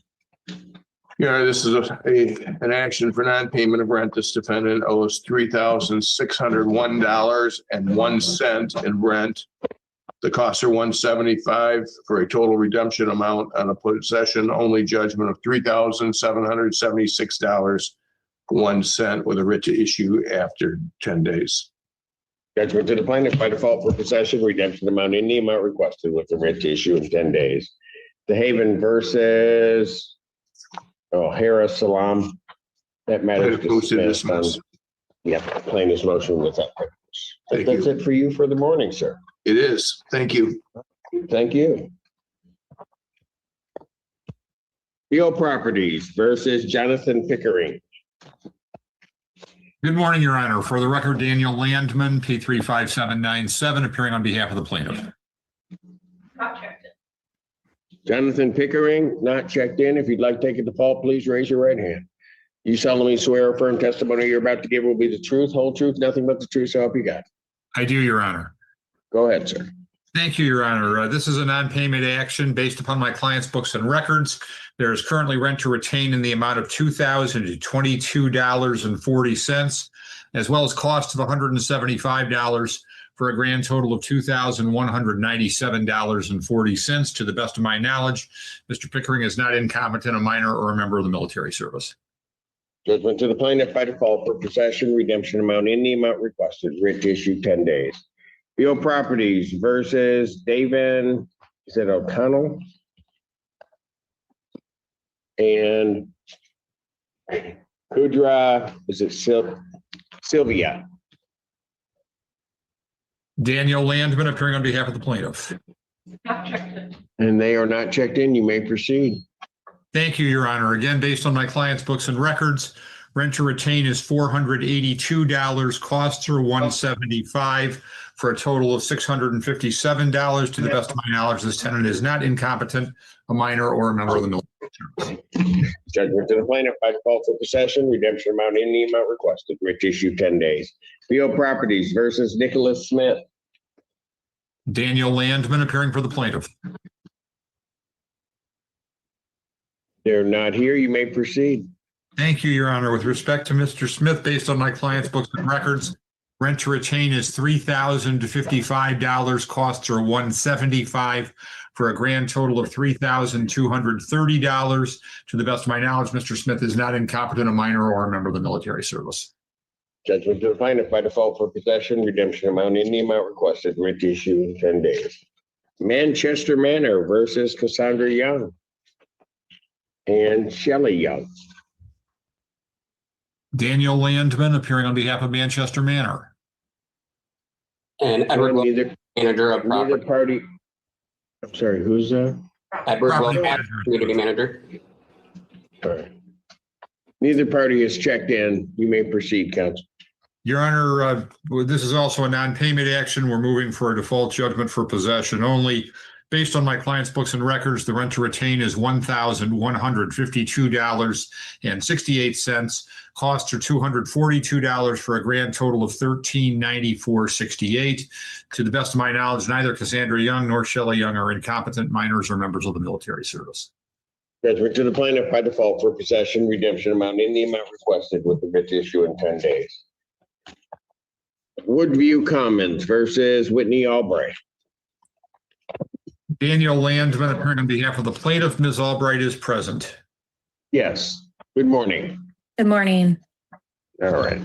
What is plaintiff's claim in this case? Your Honor, this is a non-payment action. Plaintiff is based on my client's books and records. There is back rent to retain of $9,511.42. Costs are $175 for a grand total of $9,686.42. All right. Ms. Albright, how are you intending on getting this paid? I have a SCR application in and they called me yesterday for an appointment next Thursday. My daughter was hospitalized for the whole month of December. So unfortunately I missed out on a lot of work. So I'm just trying to play catch up. Got it. How many people are in your unit? 3. 3? Yes. Okay, so just so that you're aware, an SCR, while it's talks about state emergency relief, for 3 in a unit, that's only would only net you about $620. Okay. Yeah. And then I also, yep. And I reached out to Hawk as well. And then I have had some family members I've been speaking with as well. All right. So you reached out to Hawk. Yes. All right. Do you have an appointment with them yet or no? No, they hadn't given me an appointment yet. Okay. So also that you know with Hawk, you'll have to get the balance down around the 3,000. Yeah. In order for them to assist you.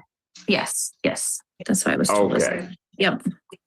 So what I will do is I'll adjourn it out a week. That will be an in-person appointment or an in-person hearing. Okay. Between now and then, is there any amount that you can get paid?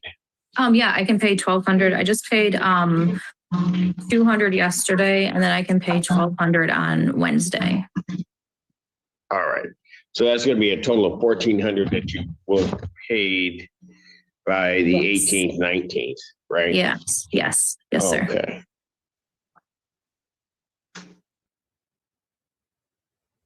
All right. So what I will do is talk to them about a payment plan. Go ahead. I'm sorry. I tried to reach out to the office about a payment plan as well, just to see, because now that I have my steady job back and everything's set, but I hadn't heard anything. Okay. And you can always reach out to the attorneys to see if they can work something out. All right. Okay. Yeah, that's good to know. Also know Your Honor, Mr. Poole, the property manager, is also on Zoom this morning. Oh, okay. Yeah. Yeah. Yeah. Okay. Yeah. So feel free to do that. And then what I will do, I'll adjourn this out 1 week to the 20th. 2026 at 3 p.m. That's an in-person hearing if we don't have everything paid. And you come down and let's see what we can work out, okay? Okay. Thank you so much. Sound good? How's your daughter? She's good. She's only 13, but she grew over almost a foot in a year. She's 6'1", and she herniated her disc to the point she couldn't move. Ah, okay. Poor babe. But- so been through it. Yeah, but she's doing well. She is doing much. Yes, they did a couple different spinal injections and it seems to be helping. Wonderful. All Yes. right. Take care. Thank you. You too. We'll see you next week. Okay. And Your Honor, that covers our docket for today. Have a wonderful weekend. You do the same, sir. And it's Beal Properties versus Rose and Beal Properties versus Talavera. Those matters are dismissed on plaintiff's motion without prejudice. Then these are all dismissals. They're all dismissals. The plaintiff's attorney is not present. Oh, okay. Orchard Grove versus Lahire. Celine Trails versus Ledbetter. Orchard Grove versus Bostwick. Orchard Grove versus Allport. Celine Trails versus Lewis. And Sutton Ridge versus McAllister. All those matters are dismissed on plaintiff's motion without prejudice. Wow, that was tough. It was hard work. I know.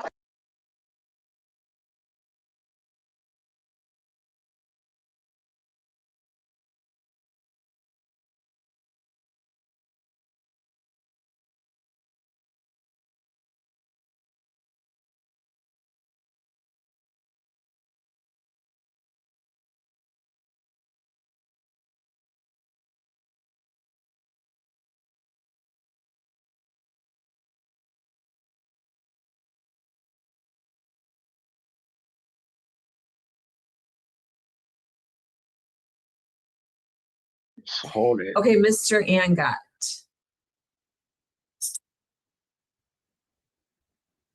Good morning, Your Honor. Hi, how are you, sir? We don't have anyone ready, so if you want to leave the Zoom and we'll call you. We have a lot in custody. And I don't know when they'll be ready, but we don't have any walk-ins. I don't have any inclination if and when they'll be ready. And Magistrate Chisholm's doing my docket this afternoon. So we'll call you if we need you. Okay, I'll be around. How you Okay, doing, thank Michael? you so much, sir. I Okay, always Mr. love when I have the poopah here. We love him, magistrate. He's the best poopah in the whole business. I know he is. We rely on Mr. Angot for a lot of things. We're very appreciative of him and his talents at this court. So Well, you know- I hold my hand out, Mr. Angok, and humbly bow and tell you almost my entire April's open. Judge, and I'm gonna hook that up right now. Judge, I'm a big fan of Michael's, so, I appreciate that. Thanks, guys. All right, thanks Thank for you. letting us run smoothly this morning. Okay, Mr. Steinberg, are we ready with? Yes. This point. All right, so we're going to relabel ourselves as general civil motions.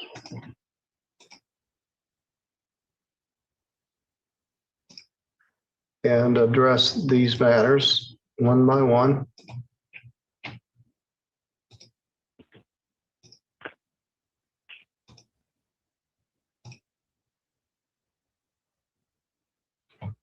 All right, Miss Cleveland, you weren't here when your case was scheduled. I got your email.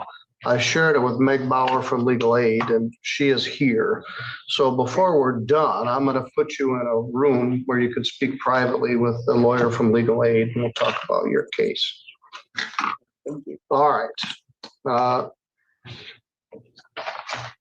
Let's address Discover Bank versus Esther Sudzia. Would you come up here and have a seat, please?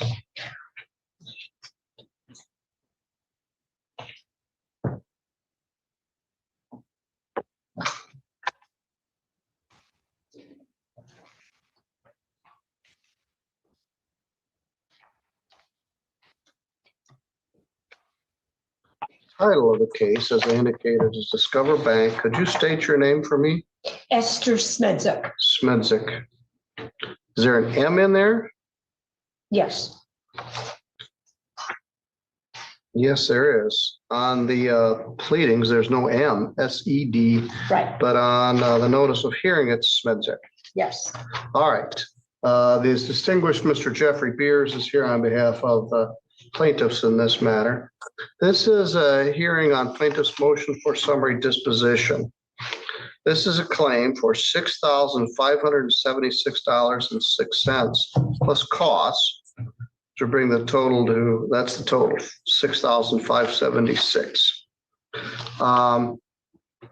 They filed this action and you were served with it, and you filed a response in December, and you indicate that you acknowledge the debt and you're working with credit associates.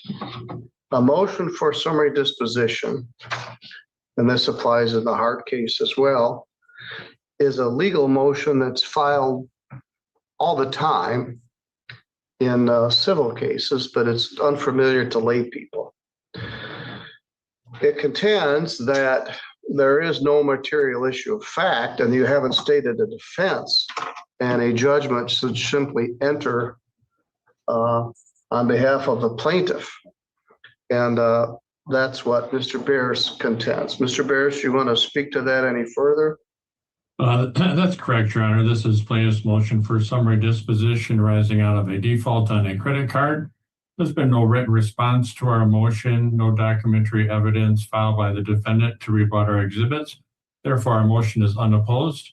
MCR 2.116G4 requires a written response.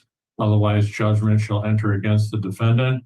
The defendant, in her answer to the summons and complaint, as the court has stated, admits to the debt and wants to work out payments. As our motion is unopposed, we ask that it be granted and that judgment enter the amount of $6,576.06, which is damages of $6,421.16, court costs of $154.90, for a total amount of $6,576.06.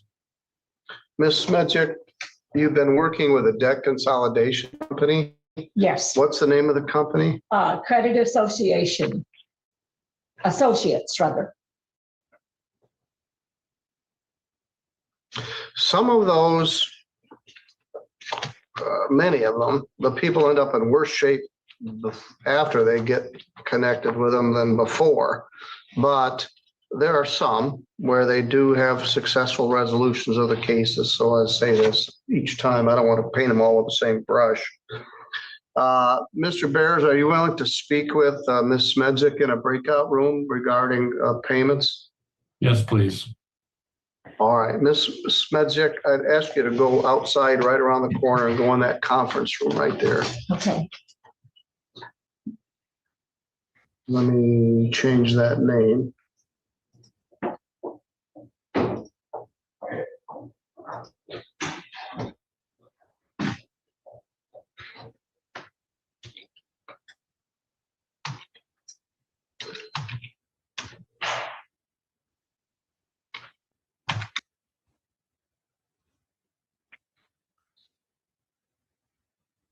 All right, I'm going to put a breakout room in effect, and I'll let you talk to, I guess she already joined it. Let's see here.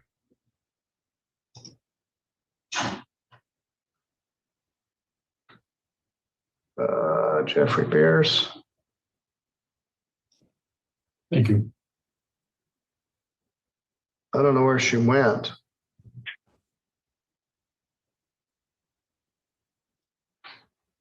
Elaine, did we lose Miss Smedjic?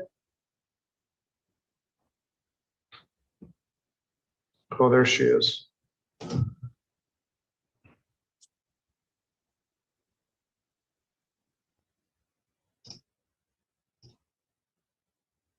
All right, join that. Ms. Dixon, thank you for your patience, and Ms. Hart. Yes, thank you. This is Bank of America versus Karen Hart. File number is 251755. Natasha Dixit is here on behalf of the plaintiff, and Karen Hart is here by telephone only.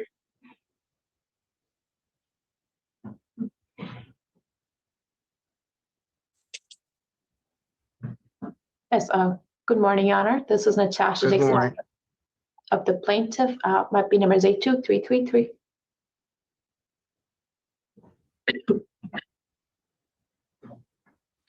This is a claim for $9,249.40. This is also a hearing for summary disposition.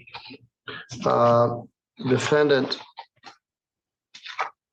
did file an answer indicating that her financial situation changed when she was forced to retire.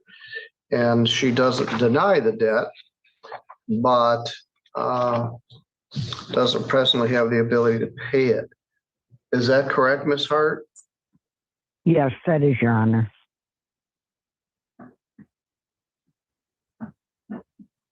I didn't open 2 breakout rooms. I only opened 1. Are you willing to talk with Ms. Dixit regarding potential payment plan? Yes, that would be fine.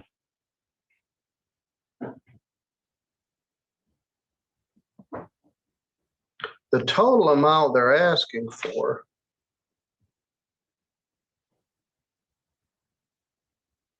the order isn't very clear, Ms. Dixit. It doesn't have any numbers in it. Yes, sure. So the court cost we are requesting would be $131.50. All right, well, let's add it up. Damages are $9,249.40. And what are the court costs? Yes, so the court costs are $131.50. And I can give a breakdown if needed. No, that's fine. And so what's the total?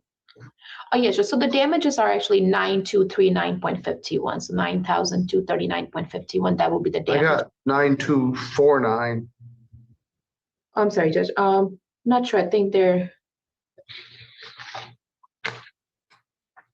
I'm not sure if there was a recent adjustment in my system, so I apologize. But I have it as 9,239.51. All right. But as I said, the order doesn't have any numbers in it. So 9,239.40. 0.51, 9,239.51. And the court costs. And the court costs are 131.50. 131 or 171?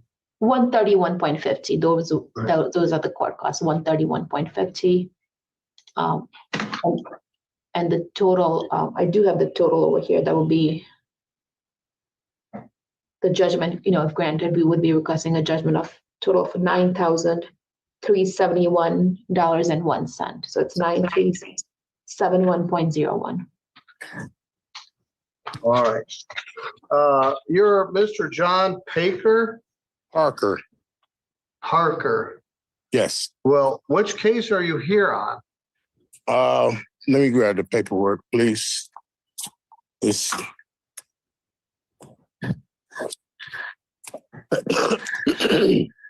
I couldn't get you to answer me earlier. Oh, I'm at work and I knew it started at 10:30. That's why I was. Okay, the case number is 25-1961-GC. All right. United Federal Credit Union versus Dawn Heitker. How are you connected to that? It's my wife.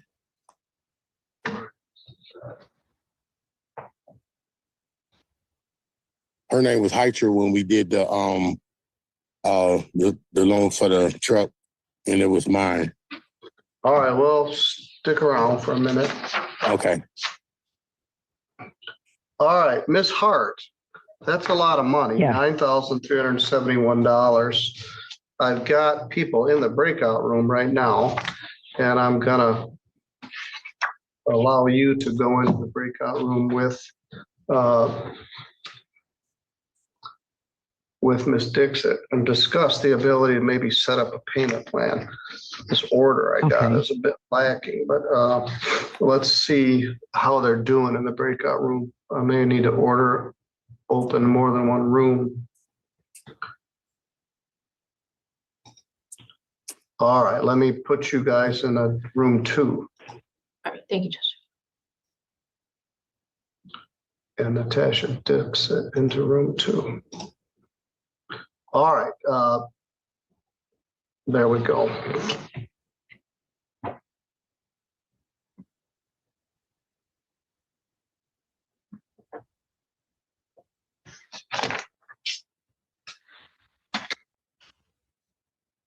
Set that aside. All right, it is 10:24. We're doing better than I expected. Ms. Sudzik is in the breakout room. I have United Federal Credit Union. I have Attorney Carmen Pant here on behalf of that plaintiff. Morning. Good morning.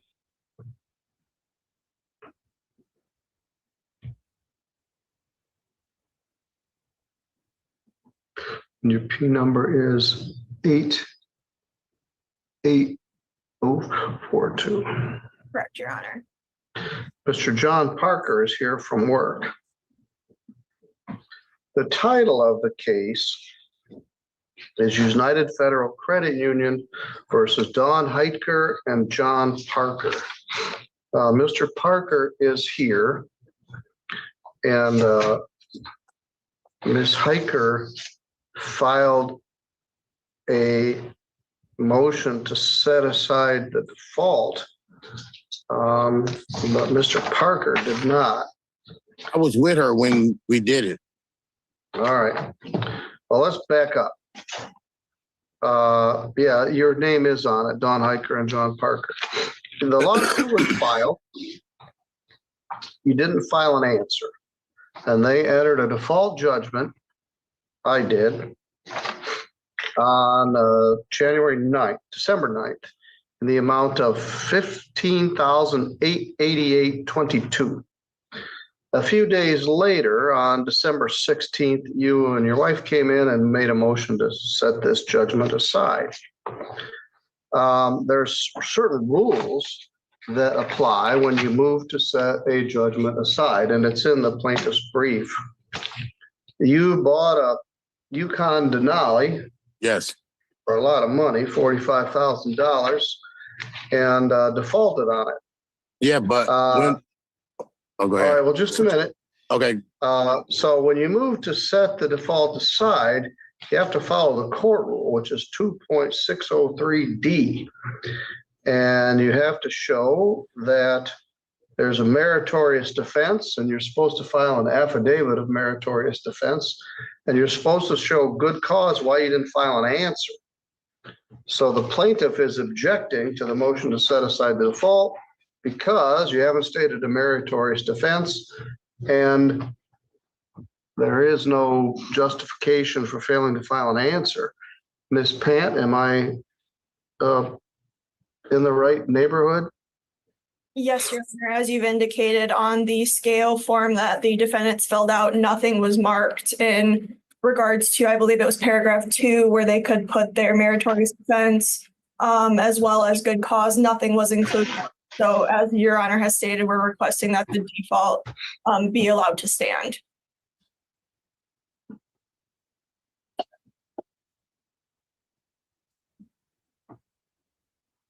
Mr. Parker, what's your response to that? I didn't know that I had to do something like that. We didn't know. We know we're not lawyers. Well, that's I know it happens a lot. Yeah. But the summons says on its face, you are being sued.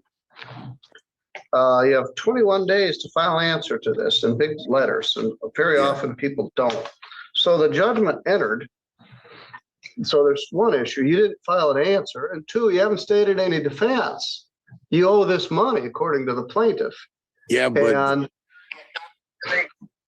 go ahead. Yeah, but when at the time when we defaulted on it, we went to the credit union and talked to the lady at the credit union, and she said the first time would be they would take it back because I had got laid off, so I couldn't pay it. I didn't want to keep the truck for that reason. Yeah, they never do that. Everybody, this is what happens in auto. People would say, turn it in.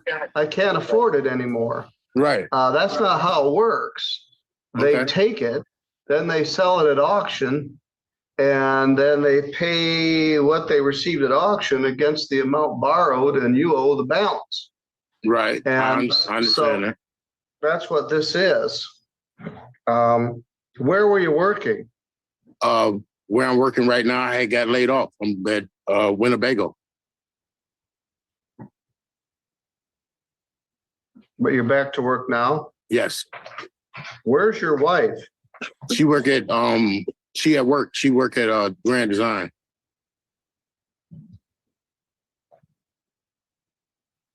Well, you got two good jobs. You owe this money. You haven't stated any meritorious defense, and there's no good reason for failing to file an answer other than you didn't know you were supposed to. So the motion to set aside the default is denied. Would you like to try to set up a payment plan? Yes. All right, let me see if I can open up. Your Honor, I'm actually just covering for the attorney of record, so I don't really have authority. But I can give Mr. Parker it's also included on our response, but I can give Mr. Parker our office's phone number so he can call and speak with the attorney of record to try and set up that payment plan. I apologize. All right, well, that's what I would encourage you to do. The law firm's name, number, and everything is on the pleadings. It's Christ Enderly. Miss Pant, where are you located?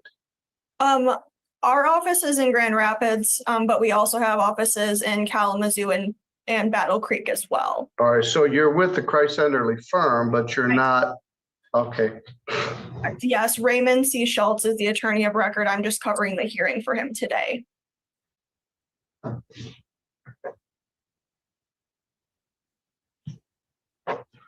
I'm going to put in here, defendant will contact plaintiff attorney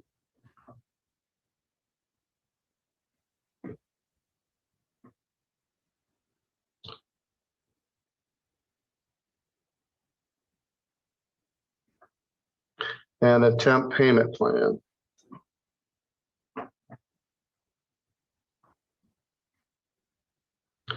You owe this money, and it's a lot.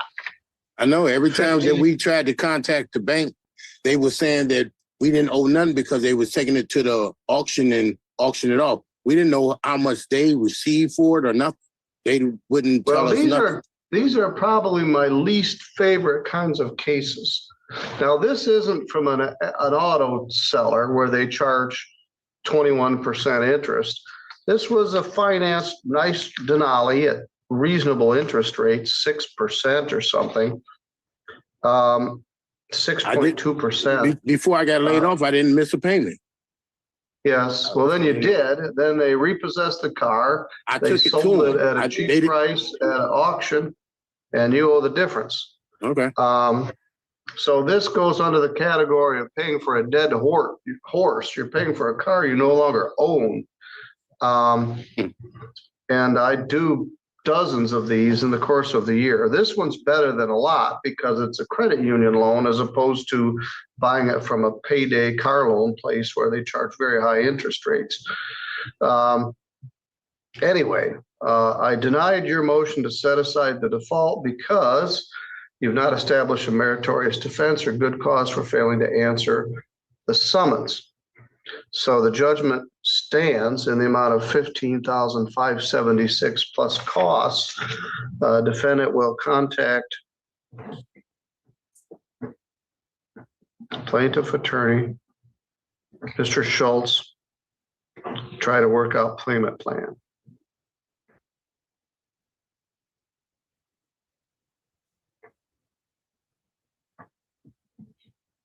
All right, Mr. Parker, you're good to go. Ms. Pant, let Mr. Schultz know this defendant will be contacting him regarding trying to resolve it. So I just contact them and we set up some type of payment plan? Yes, that would be my suggestion. Okay, that's cool. And Right. Your Honor, Very good. would you like our office to prepare the judgment then? I have an order. Oh, The perfect. judgment's already out there. I did an order denying his motion to set aside the default. Thank you, Your Honor, and I will let Attorney Schultz know as well. All right, thank you. All right, we've got Ms. Dixit and Mr. Bears back. We'll take Mr. Bears first. Let me remove Mr. Parker. He's gone. Oh, there he is. Let me close the breakout room. Miss Cleveland, don't go away. I'm not sure what happened to Miss Bauer. All right, we're gonna go back to Discover Bank versus Esther Smedzik. Parties were put in a breakout room. Mr. Bears, what's the status here? Good morning, Your Honor. We had an opportunity to speak in breakout room, and she's not really opposing the motion. We did talk about different payment offers and payment plans, and she wants to pay it. She's not contesting that. Unfortunately, the authority that Discover gives me on a monthly payment, we just couldn't meet on a payment amount. But I did give her instructions on how to get a motion for installment payments from the clerk's office and fill that out and ask for a lower payment that she could do. And then the court would set the payment. And so it's my understanding that's what she's going to do. And she's not really opposing the motion for this morning, and she's going to file her motion for installment payments. All right, Ms. Smedzik, you can also share this with your debt consolidation company. I'll give you a copy of this order. And then before you leave, you can get that motion for installment payments, and the clerk will help you with that. But the motion for summary disposition is granted.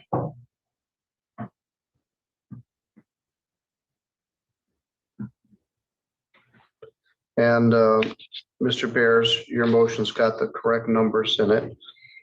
Plaintiff's motion for summary disposition is hereby granted. Damages in the amount of $6,421.16 and court costs of $154.90 for a total of $6,576.06. All right, Laura, could you come get this? I'm gonna ask you to go out to the counter. We'll give you a copy of this order and the installment payment petition. Share this with your debt consolidator. Now, how much is the installment payments? Well, I can set them. Okay, because what I explained to him was, I can't afford the $275 because of the fact that I am on Social Security right now. But in May, 3 goes off. Okay. Okay, and in October, the discovery goes off. And I'm paying Credit Associate $600 a month. So that will free up. And from May to, well, it would be September, they're saving $500 and some a month for me. And it will be in a lump sum that I can put towards this payment. Right. Well, it sounds like you got a plan, which is more than a lot of people have. Well, it's my debt. I explained to him what had happened. My husband had died of brain cancer. And 2 weeks after he had died, I was in an automobile accident. And then I had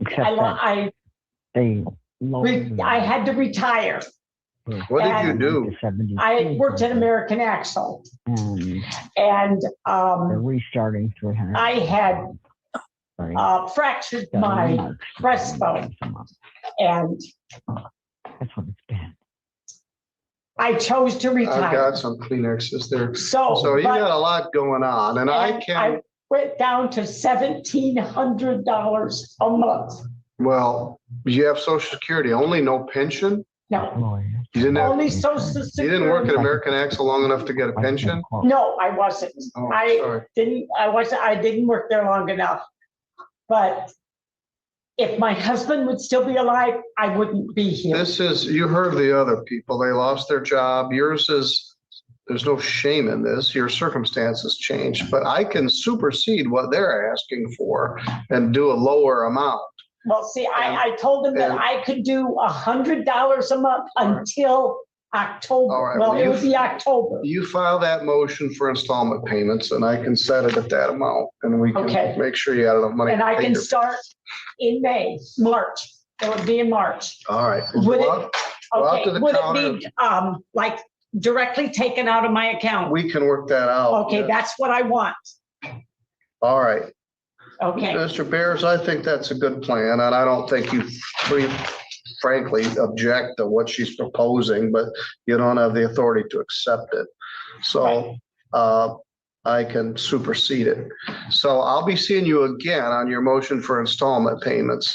okay, so I will, when would that be? Well, you get the paperwork and fill it out, and the clerk will set it for a hearing. Okay, Right now, you don't have to pay anything. They Well- can't garnish your social security.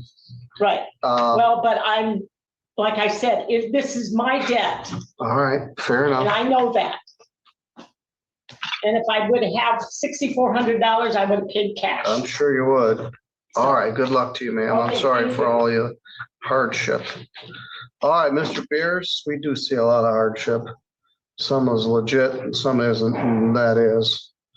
All right, I'll see you next time. Thank you and have a good weekend. Working on it.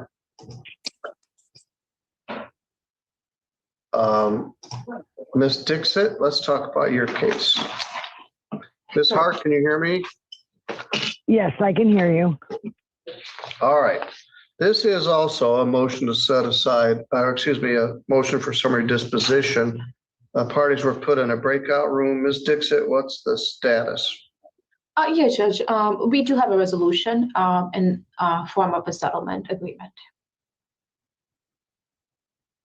All right, what are the terms? Yes, Judge. So Ms. Hart will be paying a settlement of $7,200 paid with 24 monthly payments of $300 per month. And the first payment will be due by March 15th of 2026 and by the 15th of each month thereafter. And Your Honor, I did accept, I did explain the conditional dismissal, stipulated order for conditional dismissal process to Ms. Hart, and I will be drafting that and emailing it over to Ms. Hart. So once I have that back from her, I will send it to the court for to be entered.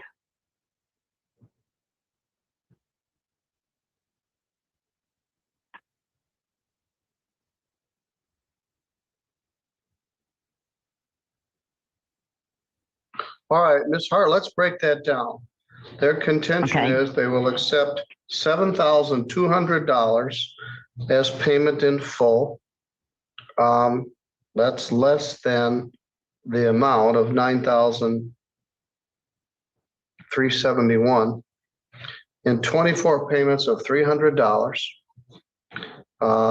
First payment due March 15th.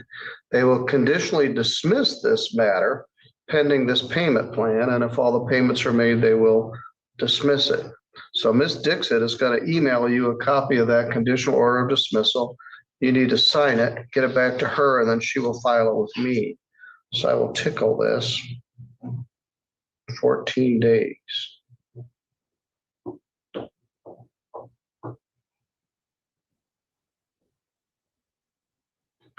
Did you understand everything that was just said?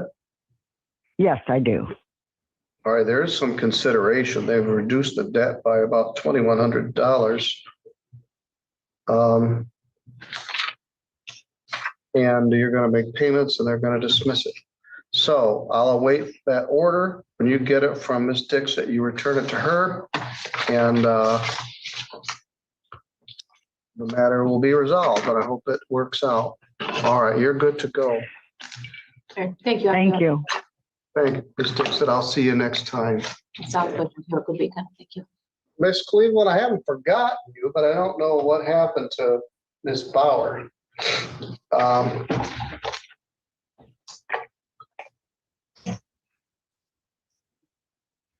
And I apologize for being late. I was frantically trying to get on, at the end of the meeting and couldn't do it.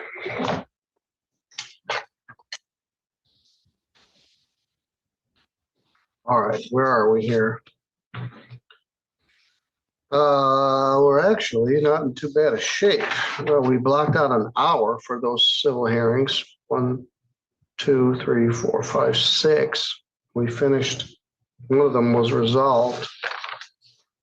We have a damage hearing at 11. We have a couple other cases immediately thereafter.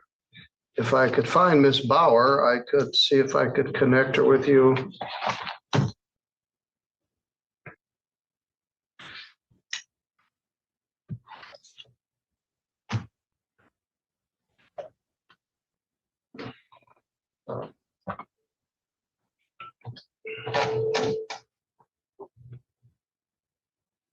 Hi, Deputy Myers. Do you know where Meg Bauer went?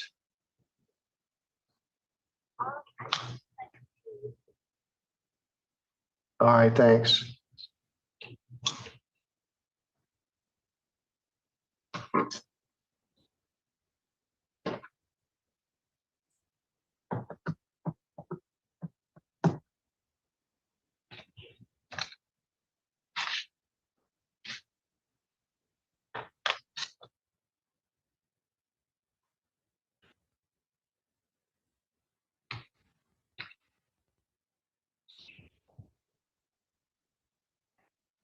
All right, thank you. Bye.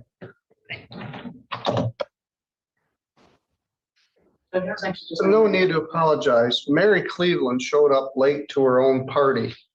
So if you would go into the conference room, I can let you and Miss Cleveland discuss it. I told her what happened, that the default entered, and then we'll see what we're gonna do. But if you use the conference room, I can conference you with Miss Cleveland. Absolutely. Can I look at that? Can I have that email again, or did you already put the? Elaine, would you take that That's okay. Cleveland email into Meg in the conference room? All right, Miss Cleveland, I'm gonna set up this room here, and then you can talk to Attorney Bauer from Legal Aid. You had written her a letter, and they had some, it was on their radar barely, but That letter was not received by us. yes, just sent to us. Thank you.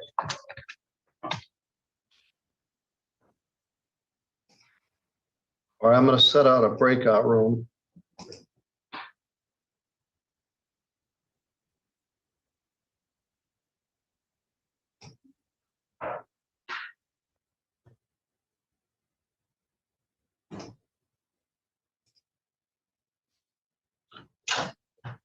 Miss Cleveland, hit the button that says join. Okay, thank you. Mhm. All right, now we've got a bit of dead time here. I'm gonna shut this off and return it back into landlord tenant. Okay, very good.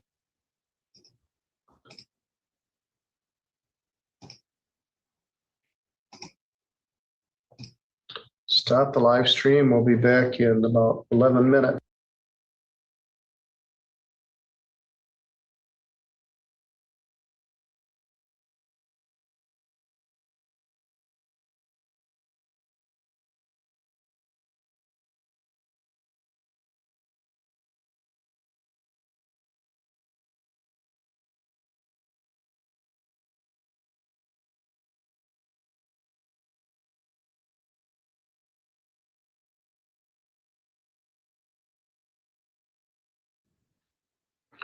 All right, we're back. We are on the home stretch of the morning. We've got an 11 o'clock hearing that starts in a minute, 11:10 and 11:15.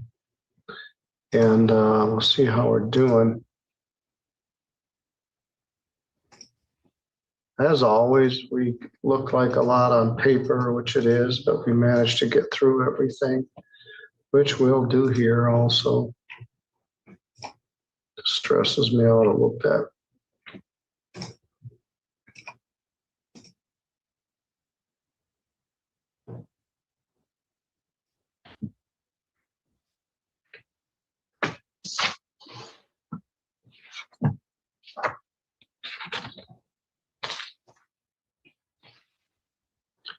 Good afternoon. This is Judge Middleton. Who am I speaking with?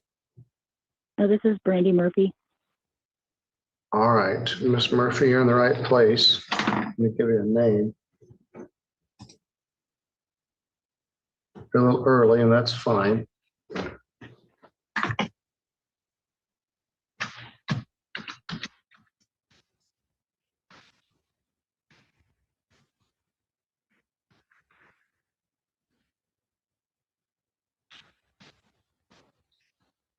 Oops.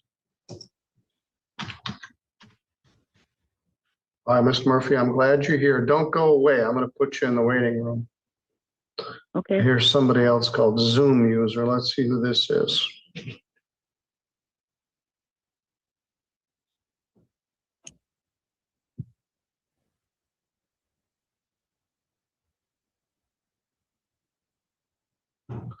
Good morning. You've logged in as Zoom user. What's your name?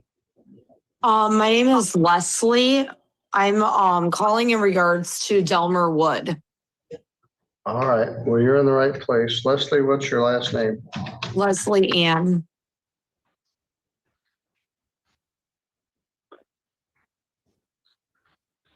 Is Mr. Wood going to be here? No, that's why I was calling. He is currently in the hospital. And he will not be out. And I was not able to get to him today.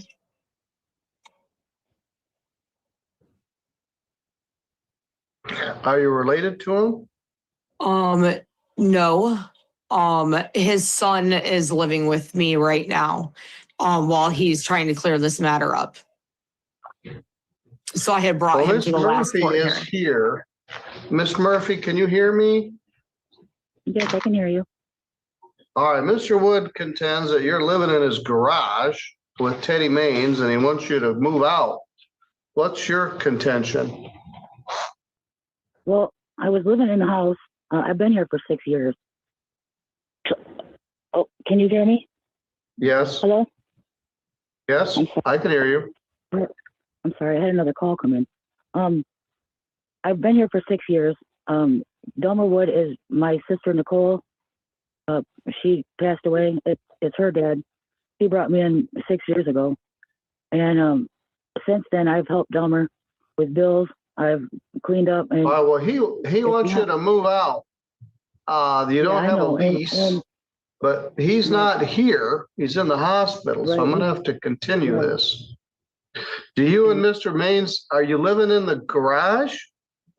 Well, we talked with Delmer, and there was a whole group meeting that we had, and he told me that it was okay for me to file my tax, get my taxes filed, and then move out, and I would take my taxes and find a place to live, and we were all in agreement with it. There was like 6 of us, and Delmer, he's in early stages of dementia or late stages. I'm not sure. He's very forgetful.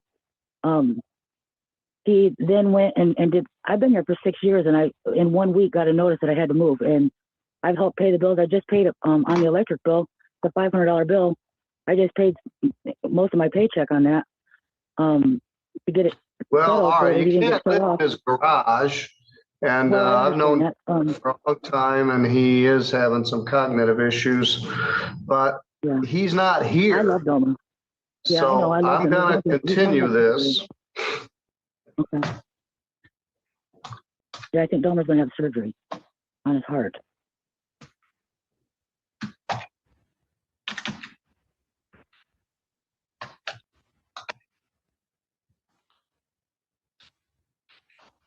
I'm going to continue this to Monday, March 2nd at 2:30.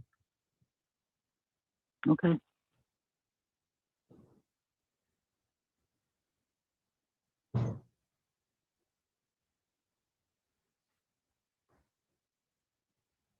Now, what he's asking you to do is move. And you have certain rights as a tenant. You have the right to hire an attorney. If you cannot pay for one, the court must give you the information regarding the attorney, which we gave you legal aid's contact information. You have a right to have the case heard here in St. Joseph County where the property is located. You have a right to demand a jury trial. If you wish to have a jury trial, you must tell the court at this first appearance and be prepared to pay the $50 jury demand fee, unless the judge waives it for your inability to pay. You may be able to reach an agreement with Mr. Wood by going through mediation or seeking a conditional order of dismissal, but he isn't here. You can't live in his garage, even if he allows you to do it. The city won't let you do it. And so we're going to have to discuss that. Ms. Murphy, my suggestion is that you should be looking for another place to move. So I'm going to bump this all the way out to March 2nd, which is almost 20 days. And then you get an additional 10 days after that to move, which would be March 12th. But I can't proceed without Mr. Wood, and I'm not going to dismiss it if he's in the hospital. So we'll address this further on Monday, March 2nd at 2026. Miss Ann, were you aware of any discussion between Mr. Wood about this stuff that she's talking about? I do know that she told him that she was waiting for her taxes and that she was going to move out then. I don't know if she's filed or anything like that. I do know that he's trying to get his son to come home, and his son is currently living with me until he's able to go home. So this is a condition of his son's parole, is that nobody is there. So So this he is needs to something. get Randy out. So it's this is yes, this is 100% being pursued. So yes, and I'm not in disagreement with it. I don't want to be here any more than anybody, but I don't have the money due to the fact I've been helping with the bills. And I did file my taxes, and I am waiting. They said the 17th, maybe. All right, well, we're going to continue this to March 2nd at 2:30. Okay. All right, Ms. Murphy, you're good to go. Ms. Ann, thank you for helping us. no, not a problem. Thank you. There are 100 people living here. 100 people living there. That sounds unpleasant. All right, we have Sally Wortman versus Anthony Little.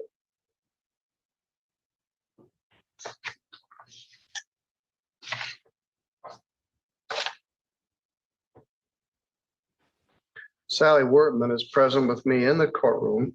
The file number is 251794. Are you Sally Wortman? Yes. Would you please raise your right hand? You swear or affirm any testimony you're about to give in this matter will be true to the best of your knowledge and belief. Yes. Ms. Wortman, this is a claim for money damages after possession. And frankly, I can't make head nor tail out of your pleadings here. I have a bunch of pictures, but I believe you're asking for $2,966.72 worth of damages. No, there was a second page also. Came out to 25,400 something, but I know, well, it only goes to like 25,000 for this court. Yes, you have 24,966 plus damages or plus costs, fees and postage, 481.81. So you're asking for 2,544, 2,444.80.53. Is that correct? There's two pages that are added together. There was one page, and then that total was carried over to the second page.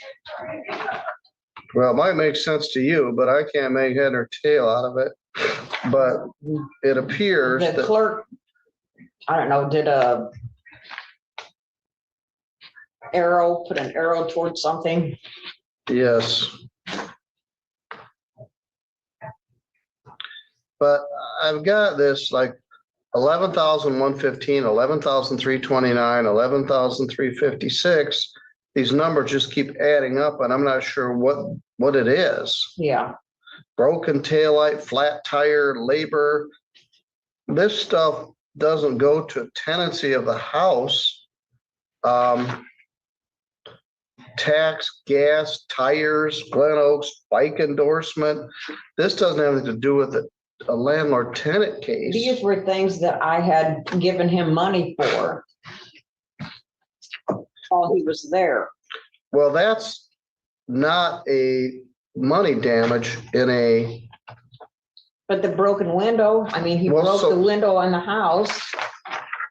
all right, well, so some of it is, but you Yeah. just threw everything in a big lump and asked for $25,444. I can't make head nor tail out of it. Insurance, mileage, license plates, transfers.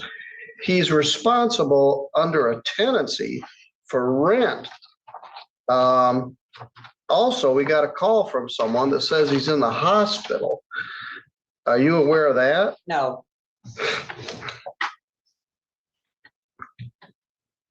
That lady was supposed to zoom in. Let's see, maybe this is them.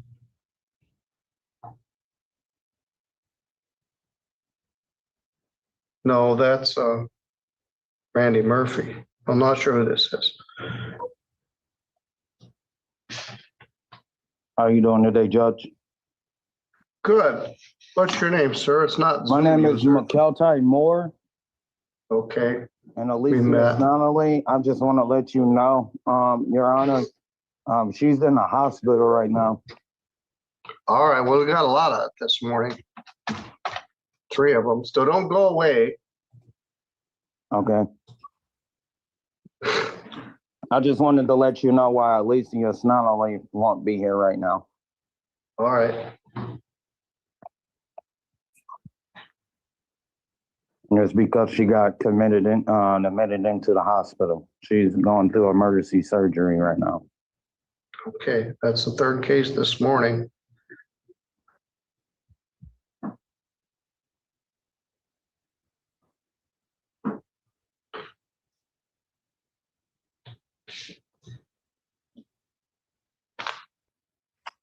Ms. Zagore, good morning. I say Zagorius, and I know that's not right.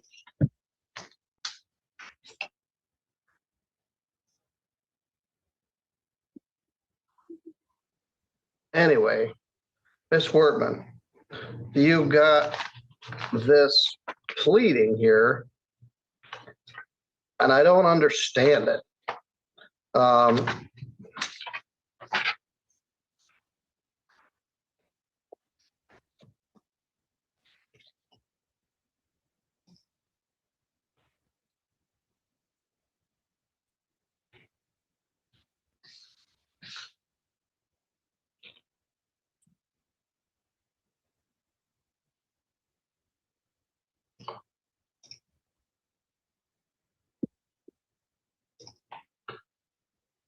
This was a landlord-tenant case.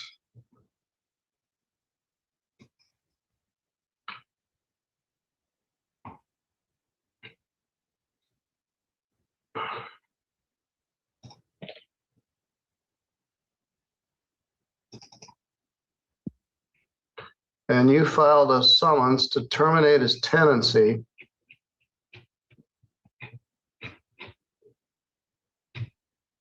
I can't see that in August.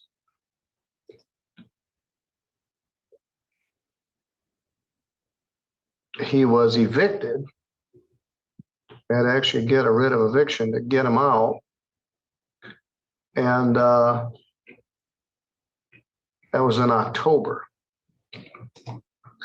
Then you filed this complaint for supplemental damages.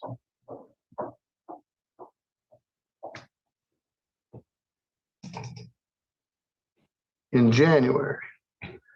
And I'm not, A, I can't understand it, and B, you're asking for things that I don't think you're entitled to ask for as part of a termination of tenancy. You were here in September. He is not here, do not know where he is. He has property there, 4 motorcycles and a Jeep and clothing. He lived there for a year. He has left all of his stuff there. So she has to let him get his stuff out of there. And then he shows up late and we go through all this. So anyway, you filed all this stuff, but I would put you under oath and take testimony about what is all this. you can only sue for up to $25,000. Your claim is just under that. Because more than that, it has to go to circuit court. So we need a hearing where he's here. I don't understand. This thing just started, well, for one thing, they got page 2 and had a page 1. $1,200 receipt, $5,000 Silverado, put in a transmission, Glen Oaks bike endorsement, tires, Amazon auction, coffee, groceries. You can't sue for that as part of a termination of tenancy case. If you have costs about removing his property from your property, He had no transportation. I paid for the truck. All right. That's a general civil case. You can sue him for money damages. You can sue him for up to $1 million. You can sue for up to $25,000 in this court. But you can't do it as part of a landlord-tenant case. That has to do with the damages that go to landlord-tenant. You can sue him in small claims court without a lawyer for up to $7,000. But if you're going to sue for $25,000, you're in the general civil court. So you can sue them for all this stuff. You just can't do it as part of a termination of tenancy case. You should either refile this as a small claims case where you can sue for up to $7,000 without a lawyer, or you can sue them for as much as you want in a general civil case. But if it's more than $25,000, it has to go to circuit court.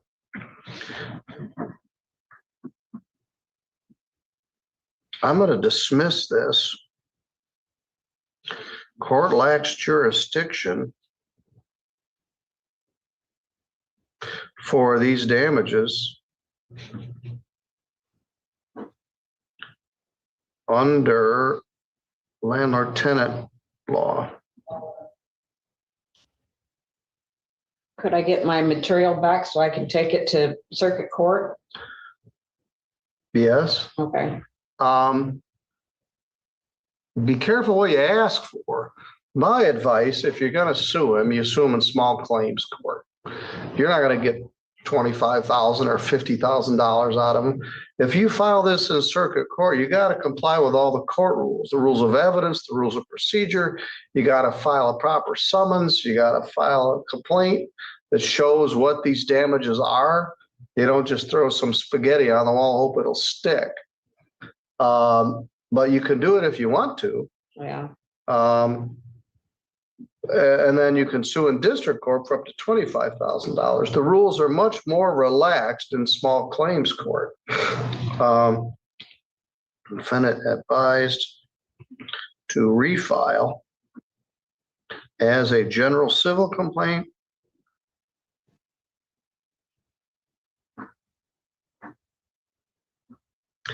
in circuit court or district court. Court recommends small claims court.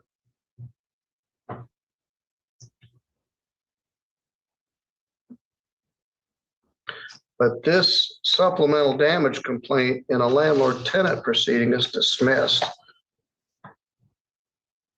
I'll do an order.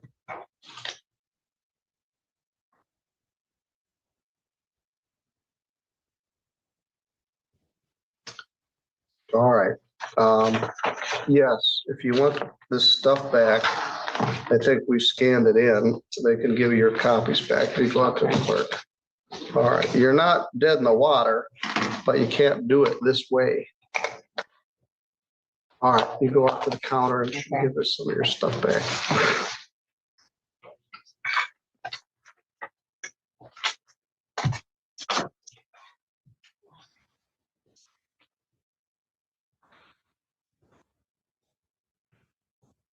Ms. Zagaris, what case are you here on? Well, I'm a last minute replacement. I'm here on Citibank versus Henry Smith. It was a MSD. Jennifer Pallin was the attorney of record. And yeah, that was about an hour and a half ago. I had That a matter- feeling. That matter was resolved with some sort of consent order. Okay, I had a feeling that the main office was not conveying all information to me. Yeah, that was set for 10. Yeah, And, I knew it was sent earlier. Like I say, I'm a pinch hitter. Mr. Groen was here and indicated the matter had been resolved.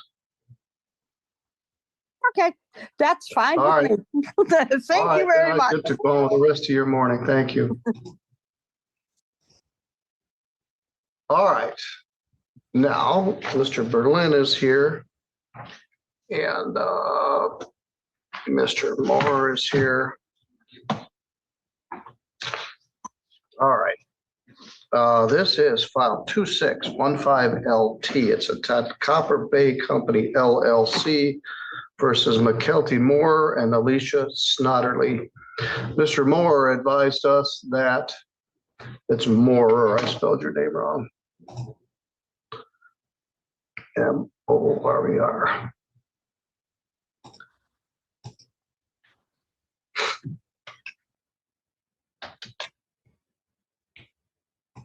Then Miss Snetterly's in the hospital. This is the third person this morning I had in the hospital, but he's here. I have a judgment that's been provided that shows that damages are 0. Other costs are $299.76. I'm not sure what that is. And court costs of $277.57 for a total of $577.33. Is that your contention, Mr. Berlin? That is correct, Your Honor. And the other money due consists of $75 of pet fees and then utilities making up the remainder of that sum.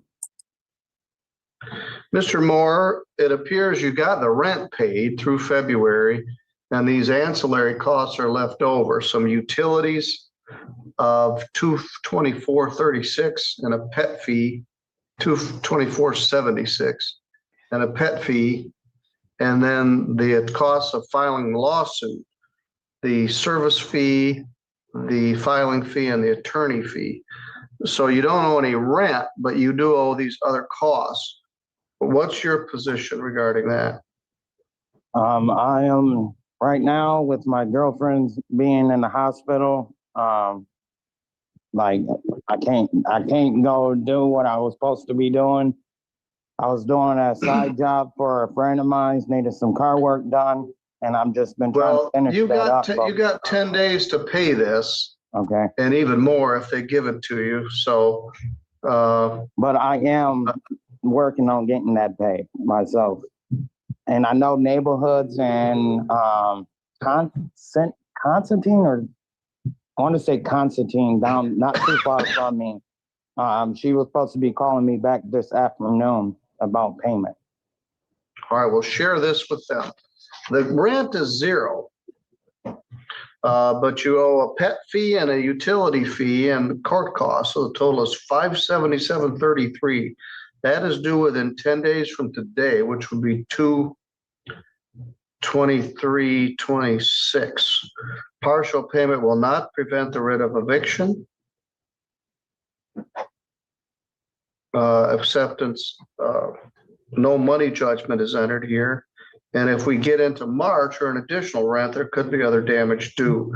I mentioned that this is a pretty expensive property that you got, but you caught your rent up. There's just some ancillary costs, and the fact that your girlfriend's in emergency hospital doesn't help things too much.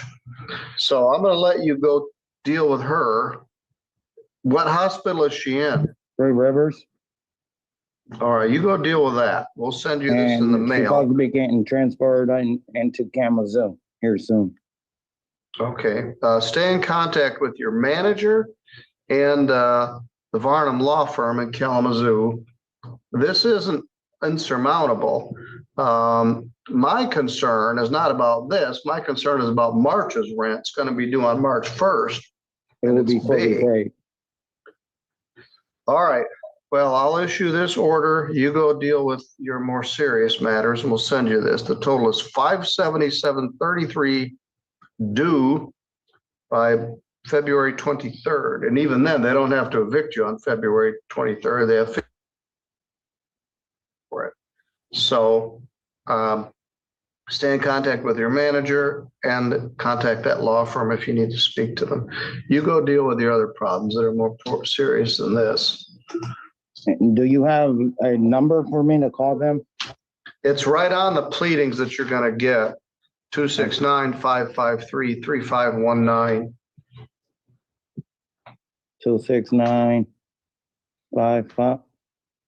553-3519. Okay, thank you. Thank you, Your Honor.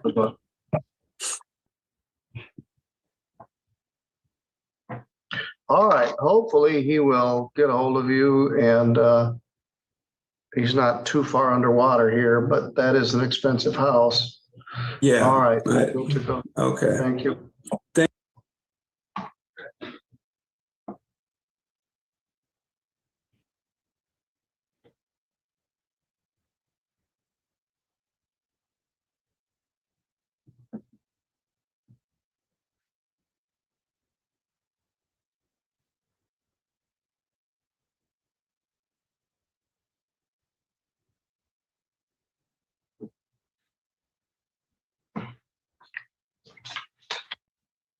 All right, he needs to go deal with her.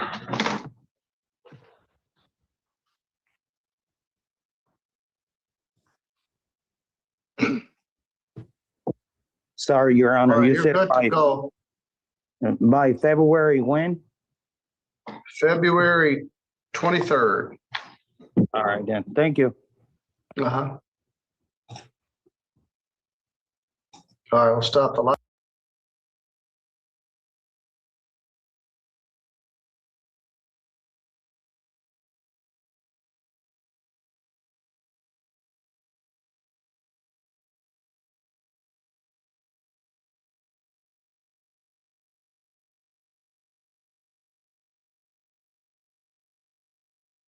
On that, and then you can just flip me an email with Mr. Harris copied on it, letting me know that, or if Mr. Hudgens knows what he wants to do today.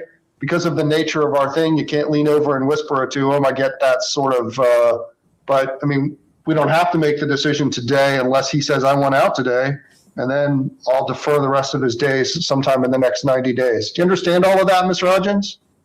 Yes, sir.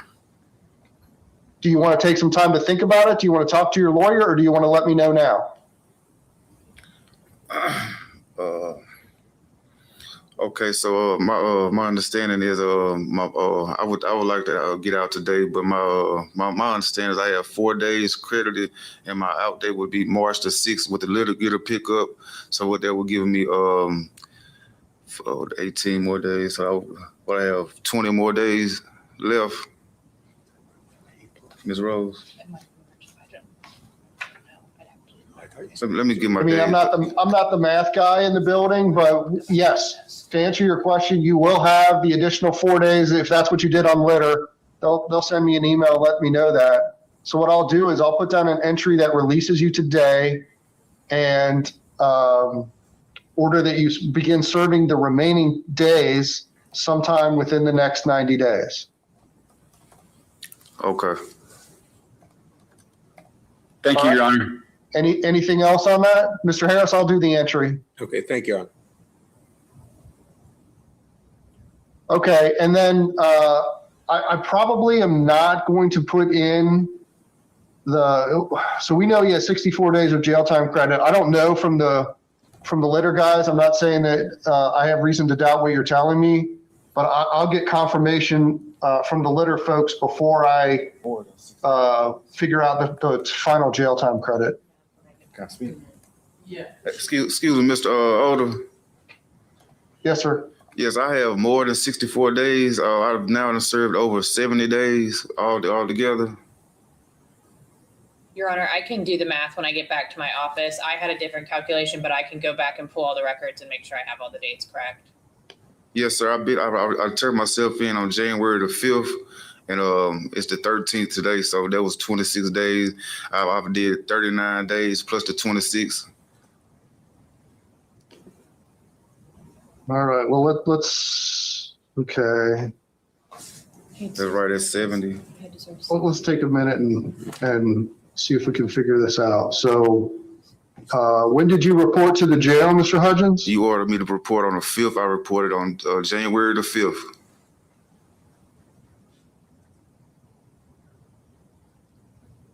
He was given 90 days, but he had credit for 26, so he had to serve 64 starting up January. And my out date was March the 10th without litter.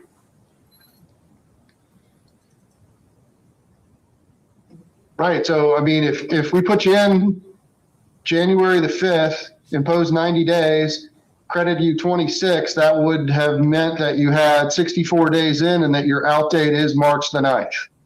Yes, and I've done. So if we credit you an additional 4 days, if that's what you've done on litter, that still means that you have the remainder of that time to do. So you would have still 30 days to do. Okay? Yes. All right, anything else for today? No, Your Honor, thank you. All right, that's all. Ms. Rose. Hold on.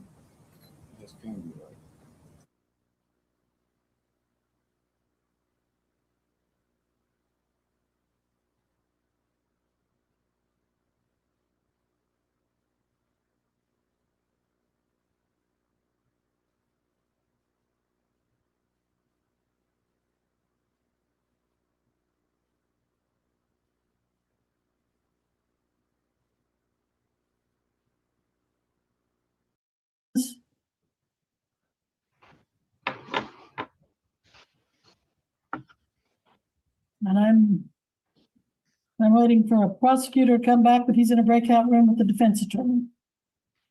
Okay.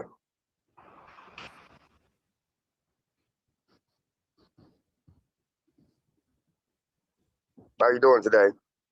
I'm doing okay. If I could get started, I'd be doing a little better, but sometimes you Yes, just have to wait.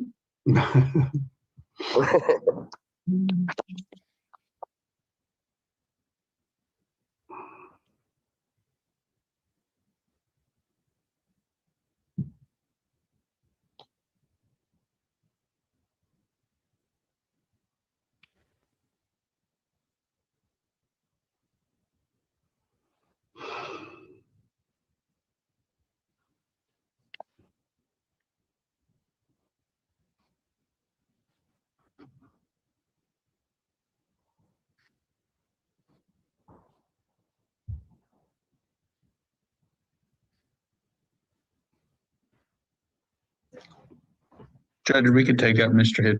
Hitchcock real quick. We're waiting. You both ready? All right.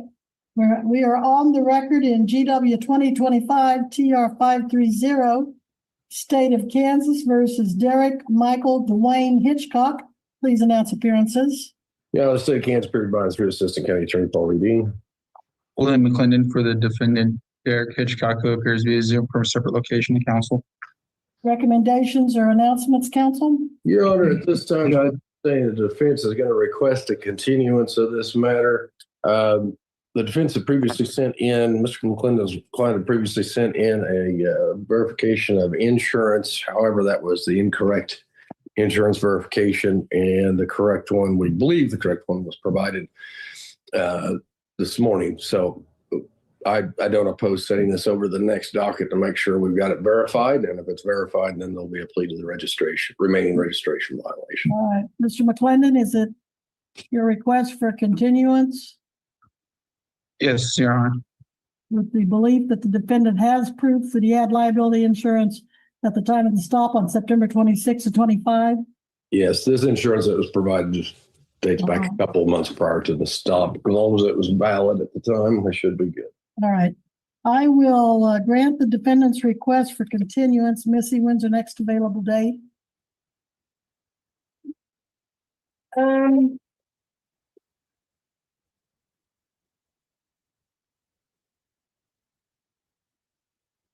have February 27th, or we have, we go in March. February 27th should be good. We're just gonna have to verify with the insurance company, so. we should be Okay, good. you want 9 o'clock again? I'd look. 9 or 10, I'm here for 10 already, so it doesn't matter. Okay, well, we can do 10 then. Matters not to me. And it's on Hitchcock? Hitchcock. Okay. Yes. This matter is continued at the request of the defendant without objection by the state to February 27 at 10 a.m. Mr. Hitchcock and his attorney must reappear by Zoom at that time. And in the meantime, Mr. Hitchcock, that $7,500 bond you posted with Dynamite bail bonds, September 27th to 25 will remain in effect with the added condition that you reappear ready to go February 27 at 10 a.m. Any questions about that? No, ma'am. All right, thank you. Mr. McClendon, anything further? Not for me, Your Honor. That's all I had this morning. Mr. Dean, anything further? None from the state. Thank you, Your Honor. Very well, we are in recess and Mr. Hitchcock is released on his bond. You may go, Mr. Hitchcock. Mr. McClendon, have you have anyone else on the docket? That was, I think Mr. McClendon's already left. He said, I remember hearing him say earlier that was his only one. All right, is this Mr. Oswald's client here? Is this Matthew Castor in the jail? I'm gonna bet that is. Yes. All right. We will be on the record now in GW 2026 TR 27, State of Kansas versus Matthew Ray Castor. Please announce appearances. State of Kansas appears bonds for Assistant County Attorney Paul E. Dean. Richard Oswald, Your Honor, attorney for the defendant Matthew Castor. And Mr. Castor has been added to the docket today on failure to stop at an accident with injury or damage over $1,000, a Class A misdemeanor person misdemeanor. And count 2, driving in violation of ignition interlock device as required following a DUI. This is a Class A non-person misdemeanor, but I understand the state is moving to amend those charges. Oh, that's correct, Your Honor. The state would have moved to amend count 1 to move to interference with a law enforcement officer, violation of KSA 21-5904, as well as amend count 2 to no deal, a violation of 8-235. The state would be recommending that there be a 6-month underlying sentence for count 1, and with 12 months of non-reporting probation with standard conditions of keeping the county attorney's office notified if you change addresses. Likewise, have no law violations and pay all fines and costs within the time established by the court. There was no fine recommended on count 1 by the state. Obviously, the court has the final say in regard to that. As to count 1, the recommended fine is agreed is $100 with court costs of $108. Well, I guess, Your Honor, that would be a criminal case. So do we do is it 150? I do this. So seldom on this docket. All of a sudden, is that 158? It's filed under a traffic number. All right. If it's still filed under a traffic number. Amending it to no DL, I'm not sure how the clerk will. I'm just going to go ahead and stay with the traffic because that's what our case designation is. Recommend 108 court cost, $45 booking processing fee. And that would be and since the no DL is just an unclassified or Class C, there wasn't a recommendation in the plea by Ms. Gillette as to an underlying sentence, so I won't be making one. I think the 6 months underlying for count 1 is sufficient in this case. Well, okay, 8-240, I believe, is an unclassified or C. Oh. 8-235 is an A or a B. I'd have to look that It's a up. B, Your Honor. Yeah. My apologies on that. So you think it's a B? Yeah. 8-240. A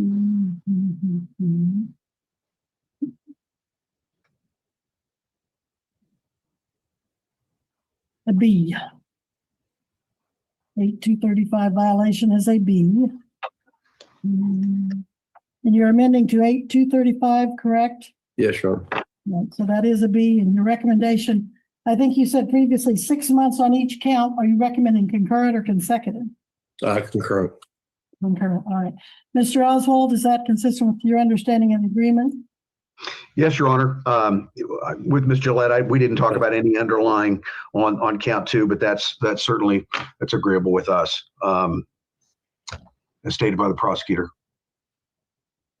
All right, well then, Mr. Castor, is that your understanding of the agreement? Yes, ma'am. How do you plead then to count 1, failure? Well, it would be,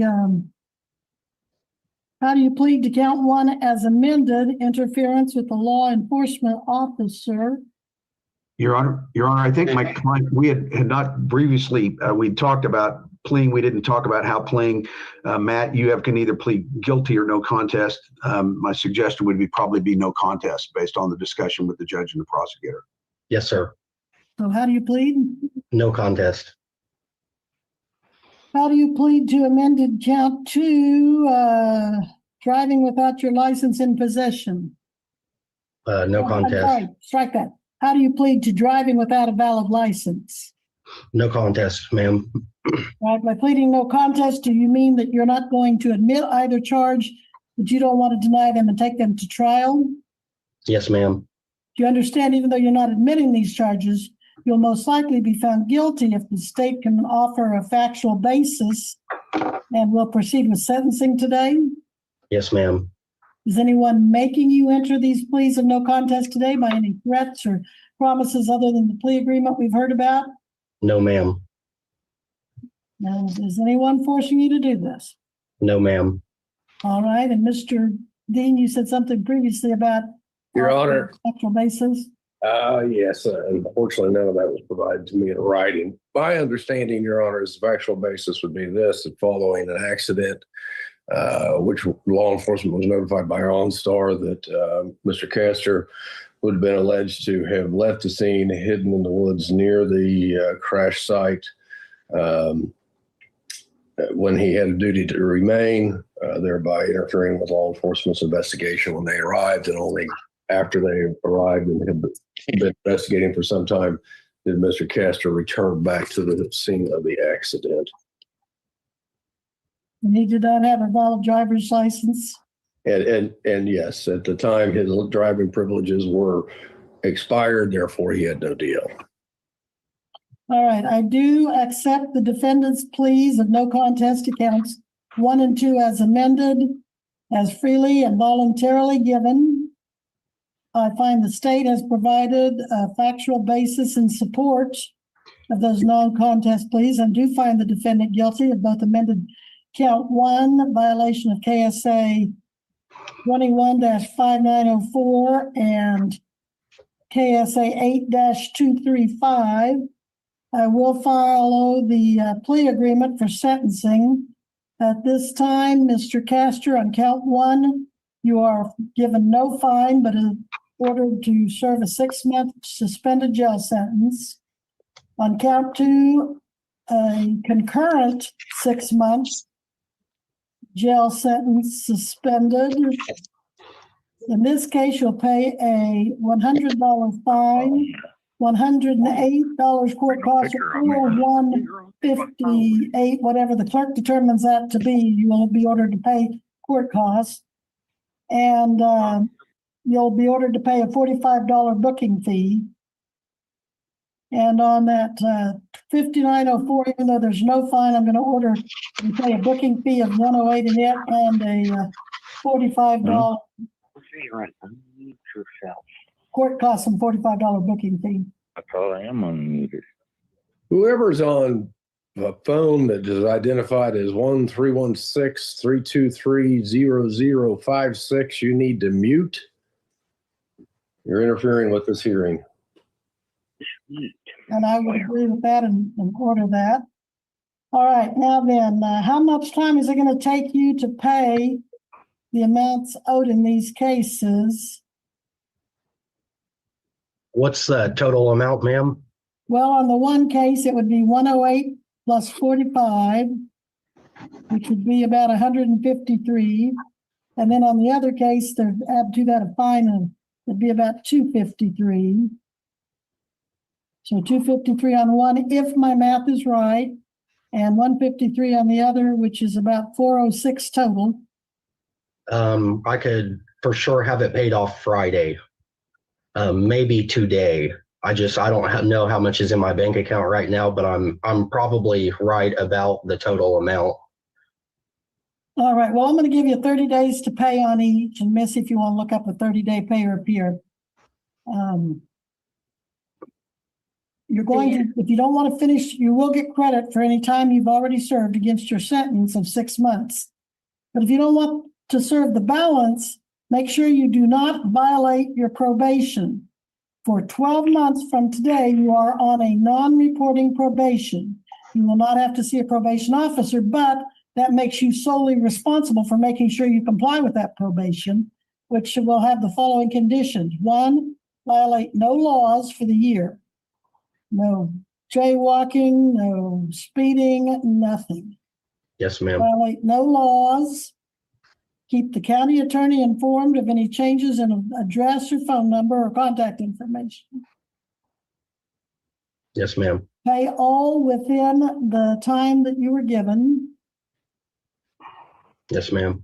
Anything else, Mr. Dean or Mr. Oswald, that I didn't mention? I don't believe so, Your Honor. I do have a question.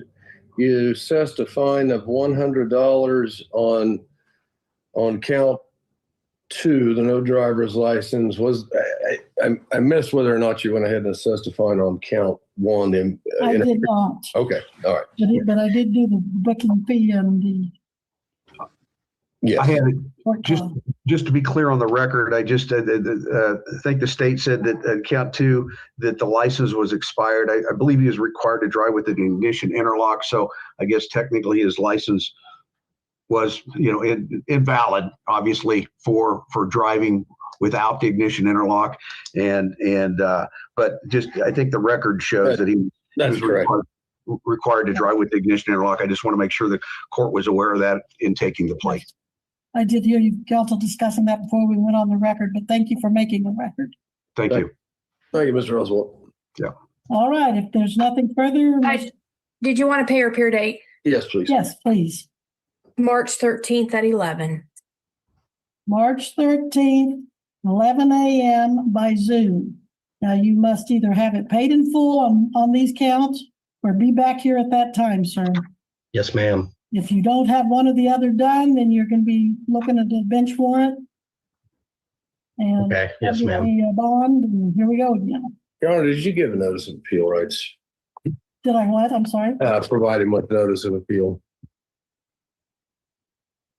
Oh, did you say notice of appeal? Yes, I did. Well, I thought with it being please, he probably wouldn't have that same right. And correct. But he would have noted right to appeal Right, the to appeal the sentence within sentence. 14 days if he thought Yeah, this sentence was an error. Mr. Oswald, I'm going to show you this journal entry because I think if I can go ahead and get it submitted and you approve it, that is, then we can get your client out of jail. So we just got the case caption, case number, obviously the date we were here. It's your retained counsel that there was a plea of no contest that was entered. I need to make a reference to the factual basis accepted by the court. We have guilty on the 2 amended counts, interference, and citation that you provided earlier, as well as the 8235 for no driver's license. 6 months on count 1, 6 months on count 2. Counts 1 and 2 shall run concurrent. Pay all fines and costs within 30 days. 12 months non-reporting probation. Court costs of 108. I believe the court said, or as determined by the clerk of the court, if we are in error on that. That way we don't have to come back and do a non-pro-tunc. $45 booking and processing fee. $100 fine on, that should be count 2.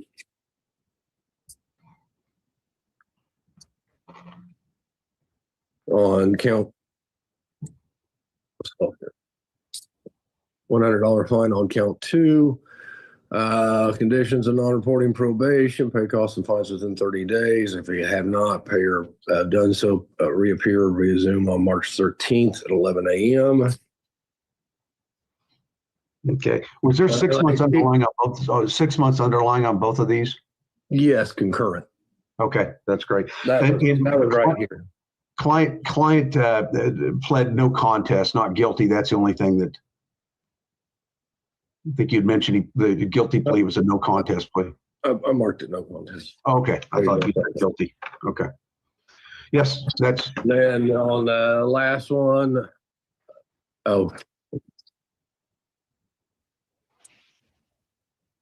Keep County Attorney's Office notified change addresses, no law violations, and then I'm going to make a reference that the court accepted the factual basis offered by the parties. Yep, that sounds correct. Then we can get that up approved by the court. Get your phone over. Yep, have authorization to file that. And I'm sorry, Mr. Dean, I didn't know, did you put credit for time served in there? No, I'll make a reference to that. I don't know how much time you served, but it'll count against, it will count against your sentence, but hopefully you won't have to worry about that. You won't be violated. You won't come back. No, ma'am. Make your payments through the clerk of the district court, and if you stop by there, they can tell you the different means of on how to pay. So you can pay online. Okay, cool. Okay. Well, Thank you, Your Honor. Thank you, Mr. Dean.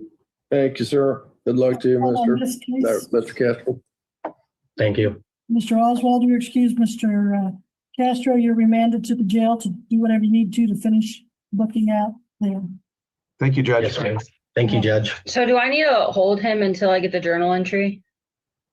I don't think so. Okay. Thank you.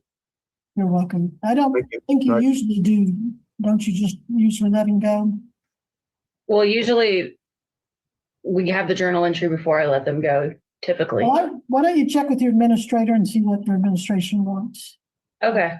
But you're gonna get this sometime today because we'll have it uploaded to you before noon. Yeah.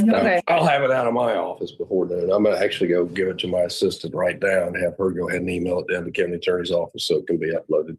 Great. All right. Thank you. Thank you, sir. Thank you.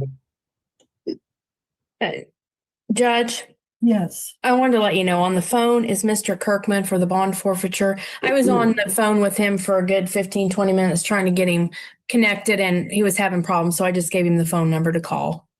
All right. And which person is he here for? Riley Miller, I think. Yes. Let's call that one when Mr. Dean is ready for it. I am ready. Right now.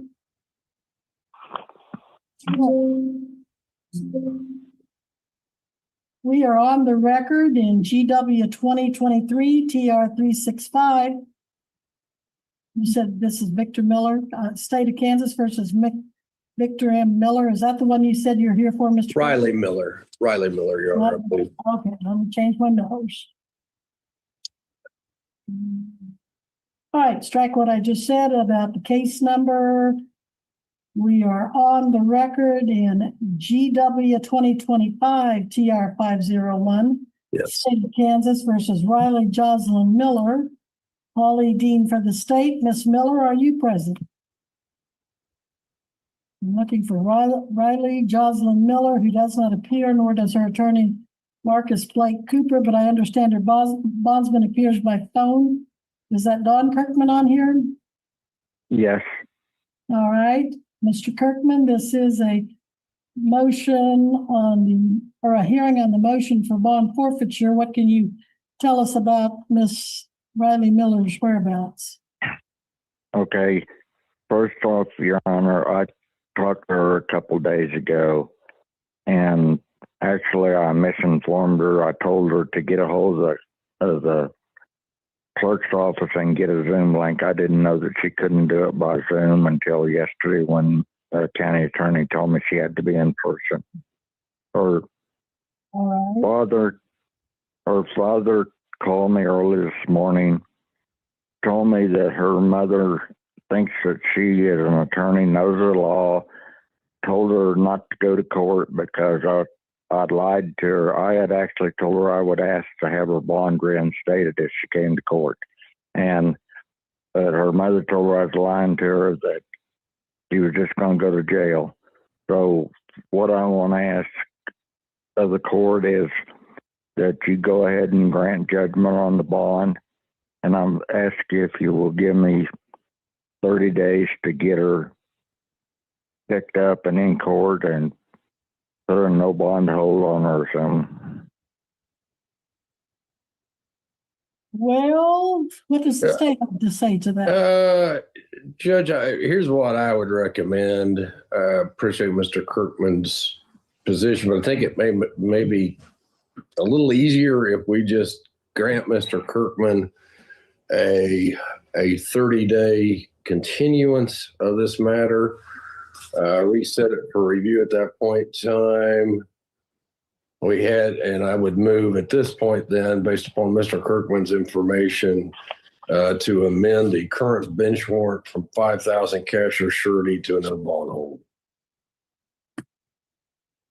All right, well, I show the defendant was ordered to appear on her bond at a previous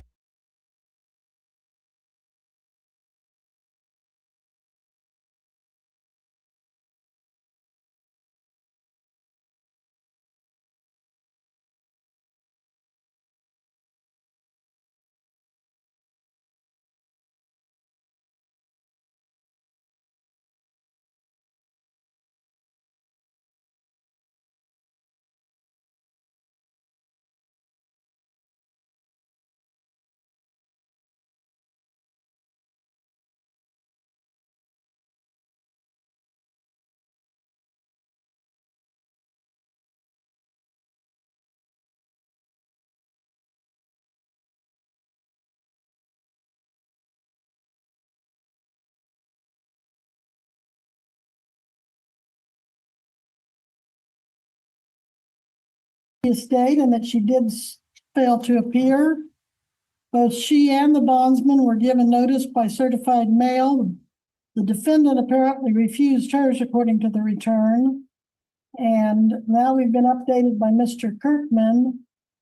I would be inclined to follow the recommendations of the state, but Mr. Kirkman, if that's going to make a difference in how you proceed, I can sure follow your recommendation, which is I mean, if there's a reason to go ahead and grant judgment, if he's going to get her in here in 30 days, to me, it's just like then we'd have to set the judgment.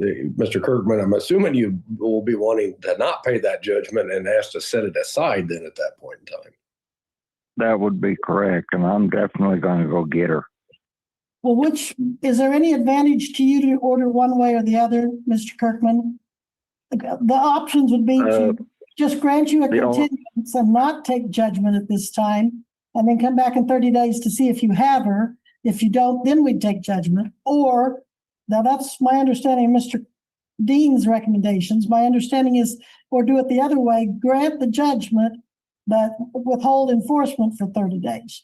You're still getting 30 days. One way you take a judgment, one way you don't. Do you have a preference or a benefit? But then if the judgment is granted, even if I do pick her up and bring her in, do I have to come to court again to get that judgment set aside?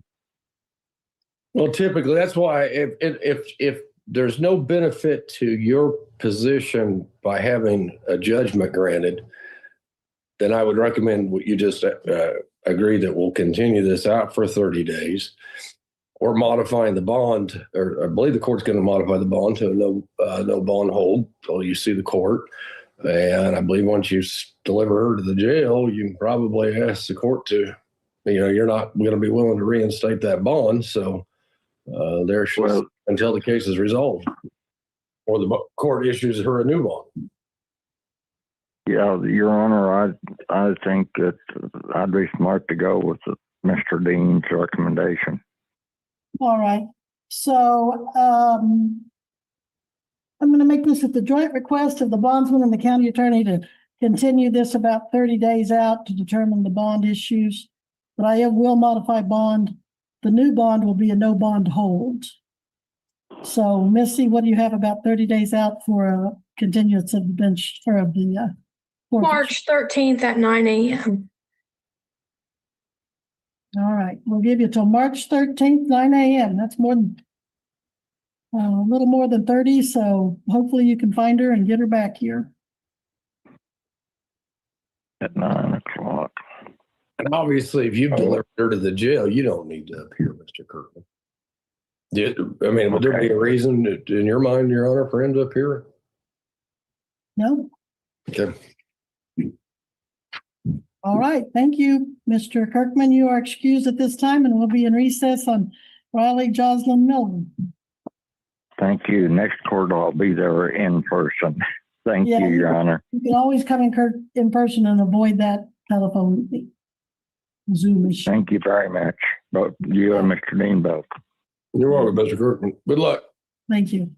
Thank you. You're welcome. I think that's Mr. Nave in the courthouse. Is that you, Mr. Nave? You're muted, sir. Do we have someone to help him unmute there?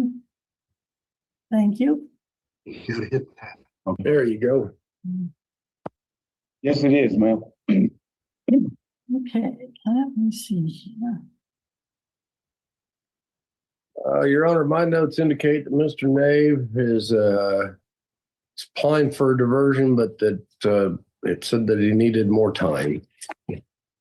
Very well, we are on the record in BU or GW 2025 TR 620, State of Kansas versus Harold Nave Jr.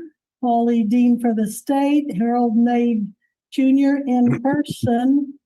Mr. Nave, you are Mr. Nave, correct? Yes, ma'am. All right, sir, you're here for a status conference on one count of driving under the influence of alcohol or drugs on December 9th of 2025.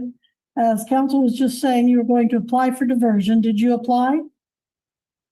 Yeah, I've got the paperwork. Only reason why I hadn't sent the paperwork in, my bank card come up missing, and I couldn't, get the money to send the $200. But now I applied for a new bank card, so next month I should be able to send the $200. I filled the paperwork out, but that's the only thing holding me.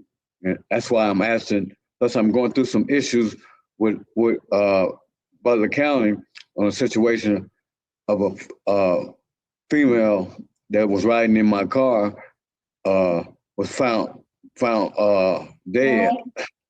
What was found dead? This female, they not charging me with anything. She was a daughter of my girlfriend that I was with. So they found your girlfriend's daughter dead in the car? No, she was not in the car, ma'am. She got out of my car, and wandered off in the cold, and they found her dead. Sir, Mr. Nave, I don't know what's going on with that whole situation, but we're here on your DUI diversion application, which tells me you have no record. I'm going to suggest you not make any more statements about, and we're not inquiring about what's going on. Okay, all right. Okay, but I understand you're going through some issues, and I accept that, and I'm not going to object, Your Honor, to Mr. Nave's request and have speech trial time charged to him. He had told our office that he was having some issues, and he was going to need some additional time, and he's explained the bank card situation. So state doesn't oppose. This case was charged December 11th. It's not that old. He was way quicker than most people as far as getting an application and trying to get that whole process going. So state doesn't oppose him having another 45 to 60 days to get his paperwork, get his money, get it sent in, get the contract sent back out, and get the diversion started. All right. So, Missy, what do you have about 45 days out for another status conference? I have March 27th. That sounds good. 9 o'clock. That should give enough time. That'll give you enough time, March 27th at 9 a.m.? Will that work, Mr. Nave? Yes, sir. All right. All right, thank you, sir. You may be excused at this time. All right. Continue, let thank me you. check your, but let me, before I let you go, let me check one more thing. I will continue the $2,500 professional surety bond you posted with AAA Butler County bail bonding on December 10th of 2025 with all pre-existing conditions and the added condition that you reappear at the time stated unless the county attorney excuses you because you're diverted. Yes, ma'am. All right, now you may go, sir. Thank you. All right, thank you. Actually, Mr. Nave, Yes, one more thing. Oh, no, one more thing, sir. We do a journal entry. It's just a record of what we did here. It's got the case caption, state of Kansas versus yourself, the case number that's assigned, the date that we appeared here today. Judge Webster was presiding, that you appeared via Zoom, and I marked pro se because you don't have an attorney right now. And that you would continue this case to the March 27th, 2026 at 9 a.m. Continuance was at your request, so that speedy trial time was charged to you, and we set it for diversion control. Do you agree, sir, that that's what we did today? Yes, sir. All right, thank you, sir. All right, you are excused at this time. Thank you. Judge, I think that's it for 9 o'clock. I'm going to step away and go get this Castor journal entry. Does anybody have the transaction code? Because I'm sure he was booked on this case. Well, let's see. The transaction number. I don't have the file, so I have none of that. That's the only thing I'm missing. We don't get it here. Your office gets it, and then the jail would have it. You know what? They're going to get it, so they can put it on there. Okay. Sometimes we might get it on a ticket, but yeah. Yeah, there's a different sheet when they've been booked and processed that they kick out to us. So I guess they don't. I didn't realize they didn't send that wasn't part of the court file. Okay. I will be here in the background working. All right. Give everybody a bit.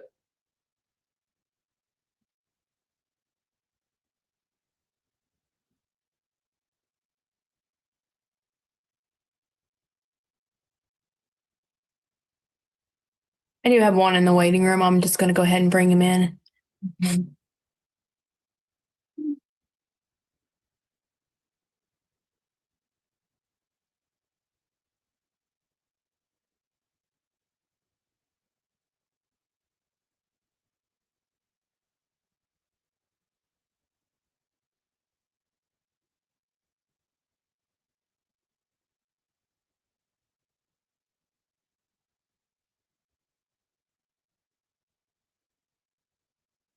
Mr. Miller, the car you're in will need to come to a stop, even though you may not be driving, it will still need to come to a stop for your hearing.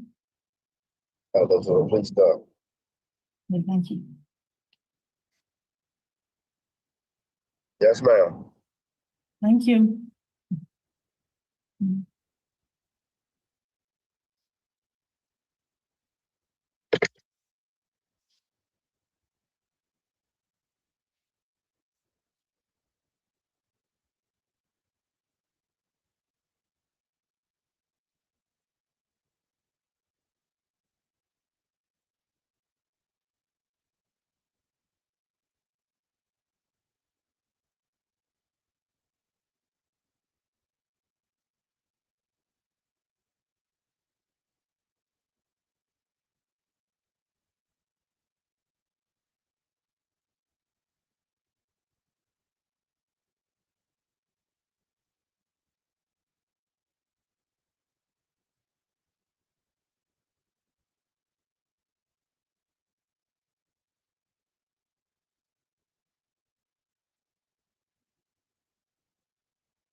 I'm inclined to issue a bench warrant unless you know where he is, Mr. Cooper. Let me ask my assistant.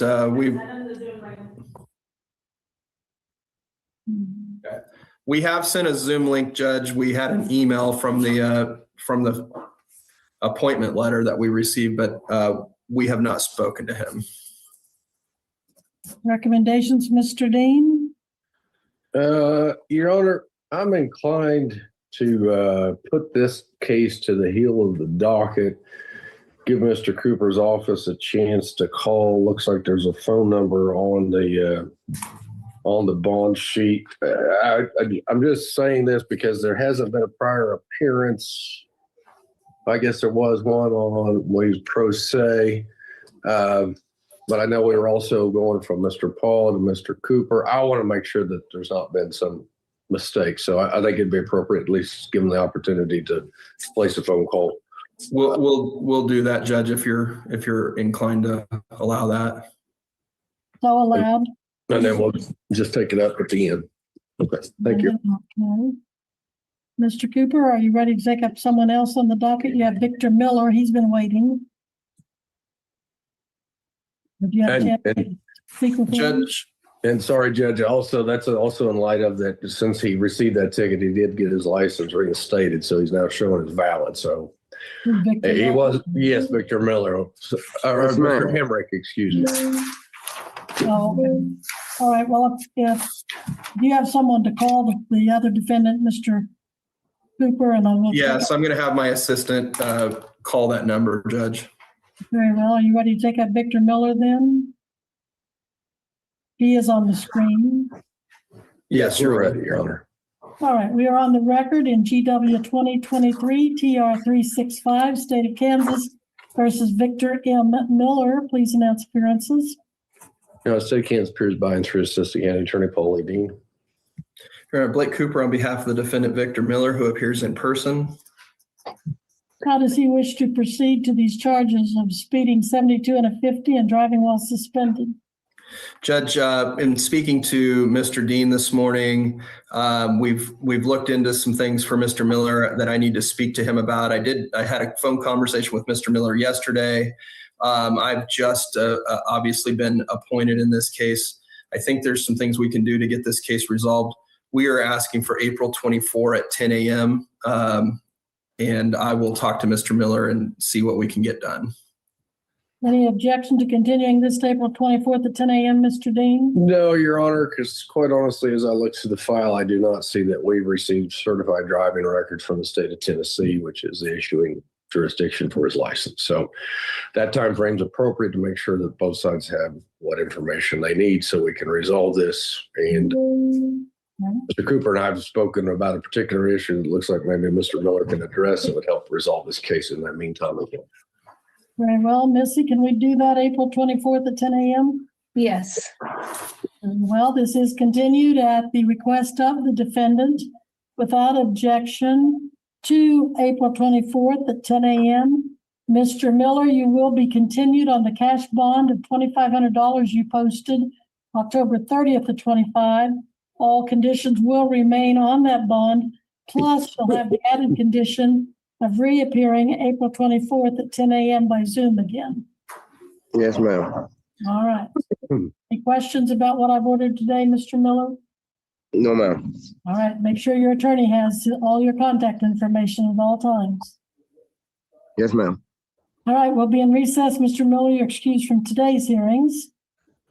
Victor, I'll be in touch to talk to you about what we're trying to do. Okay. Yes, sir.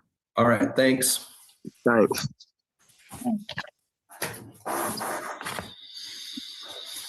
We'll take up Mr. Nguyen, who remind me you have Alvarez, is that right? Yes, Your Honor. And do we have an interpreter here on that case, Missy? I don't think we need it. No, we don't need one. I don't believe we need an interpreter, Your Honor. That would be more than helpful, but I think for purposes of this matter, we could proceed without one. Okay, I thought we had requested one, but do we have one, Missy, or not? No, we don't. Okay, all right. Well, then let's proceed. If you're confident and comfortable, Mr. Nguyen, to proceed with that. Okay. So we are on the record in GW 2025 TR 356, State of Kansas versus Jose Alfredo Alvarez. Please announce appearances. State of Kansas appears by and through Assistant County Attorney Paul Dean. Alec Nguyen on behalf of the defendant, Jose Alfredo Alvarez, and he's present via Zoom with me in my office. Thank you. And Mr. Nguyen, how does he wish to proceed on this one count of operating a motor vehicle without a valid license? Your we have worked out a deal with Mr. Dean, and I'll allow Mr. Dean to speak. And Yes, Your Honor.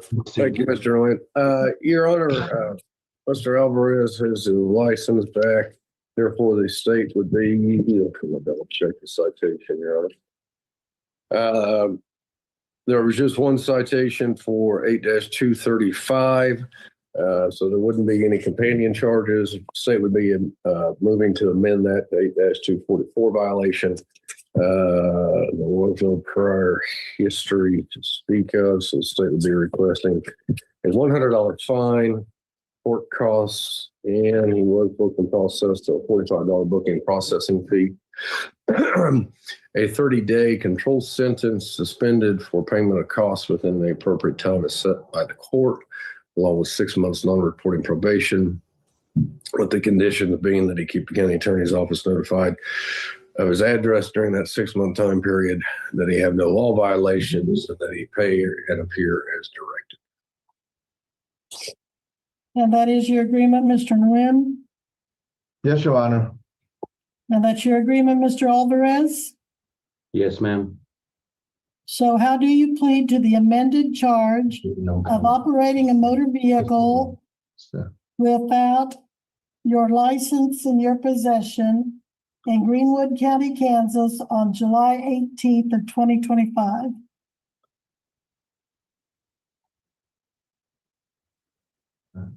No contest. By pleading no contest, you're not admitting the charge, but you don't want to deny it and take it to trial either. Is that correct? No. No. No.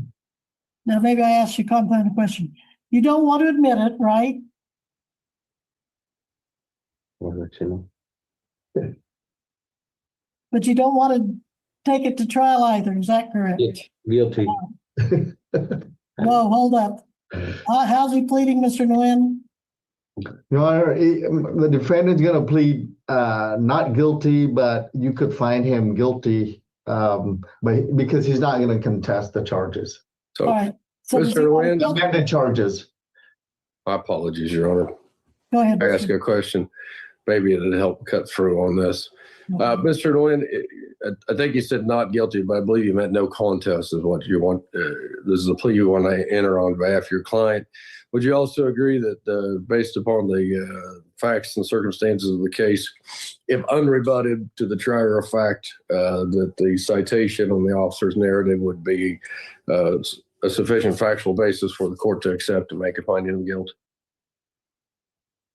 Yes, Your Honor, Mr. Dean's characterization is correct. I apologize for the confusion. Yeah. All right. So the defendant is not going to contest the amended charge. All right. So, Mr. Alvarez, have you been able to understand what's been said between the attorneys? Yeah. And Yes, you agree ma'am. with what they've concluded and said to me? You agree with that? Yes. All right. Is Yes, ma'am, I anyone do. making I you agree. enter? Thank you. Is anyone making you enter this no contest plea today by any threats or by any promises? No, ma'am. Okay, so this is your own free will.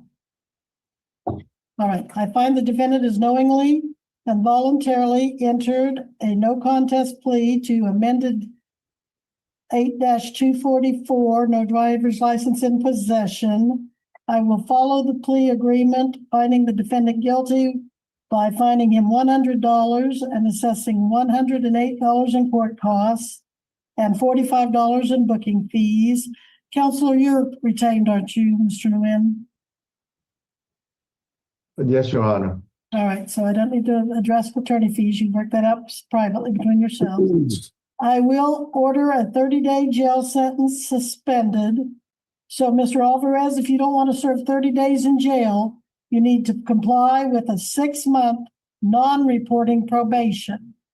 You won't have a probation officer overlooking you, so you have to be responsible as sort of your own probation officer, making sure you do not violate your probation.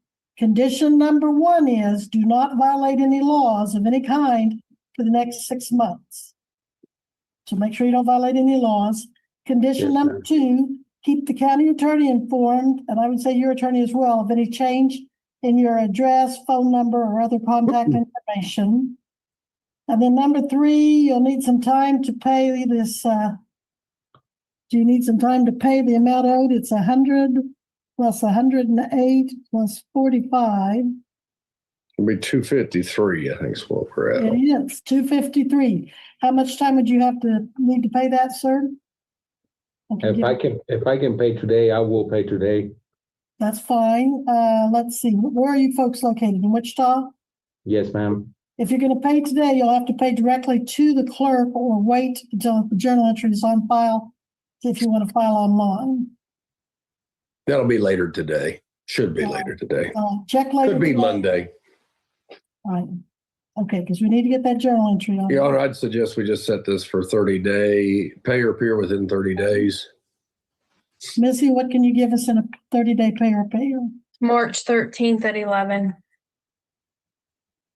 You'll need to have this paid by March 13th at 11, or you'll need to be back here again on the Zoom with your attorney. But if it's paid, you won't need to be here. We'll leave it at that. Anything further? Just journal entry, Mr. Lennon. Just got the case caption, the transaction code, the case number, of course, date that everyone appeared. Your client appeared via Zoom with retained counsel, yourself. Entered a no contest plea, stipulated the factual basis of unrebutted existed.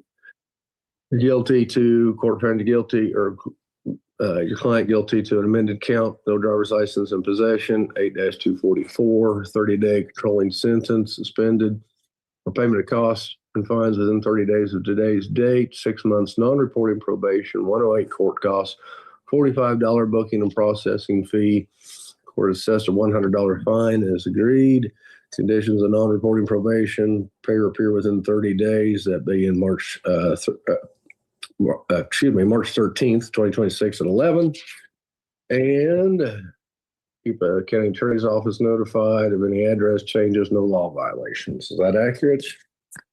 That they are accurate. Thank you. All right. We'll get this up, try to get it uploaded today.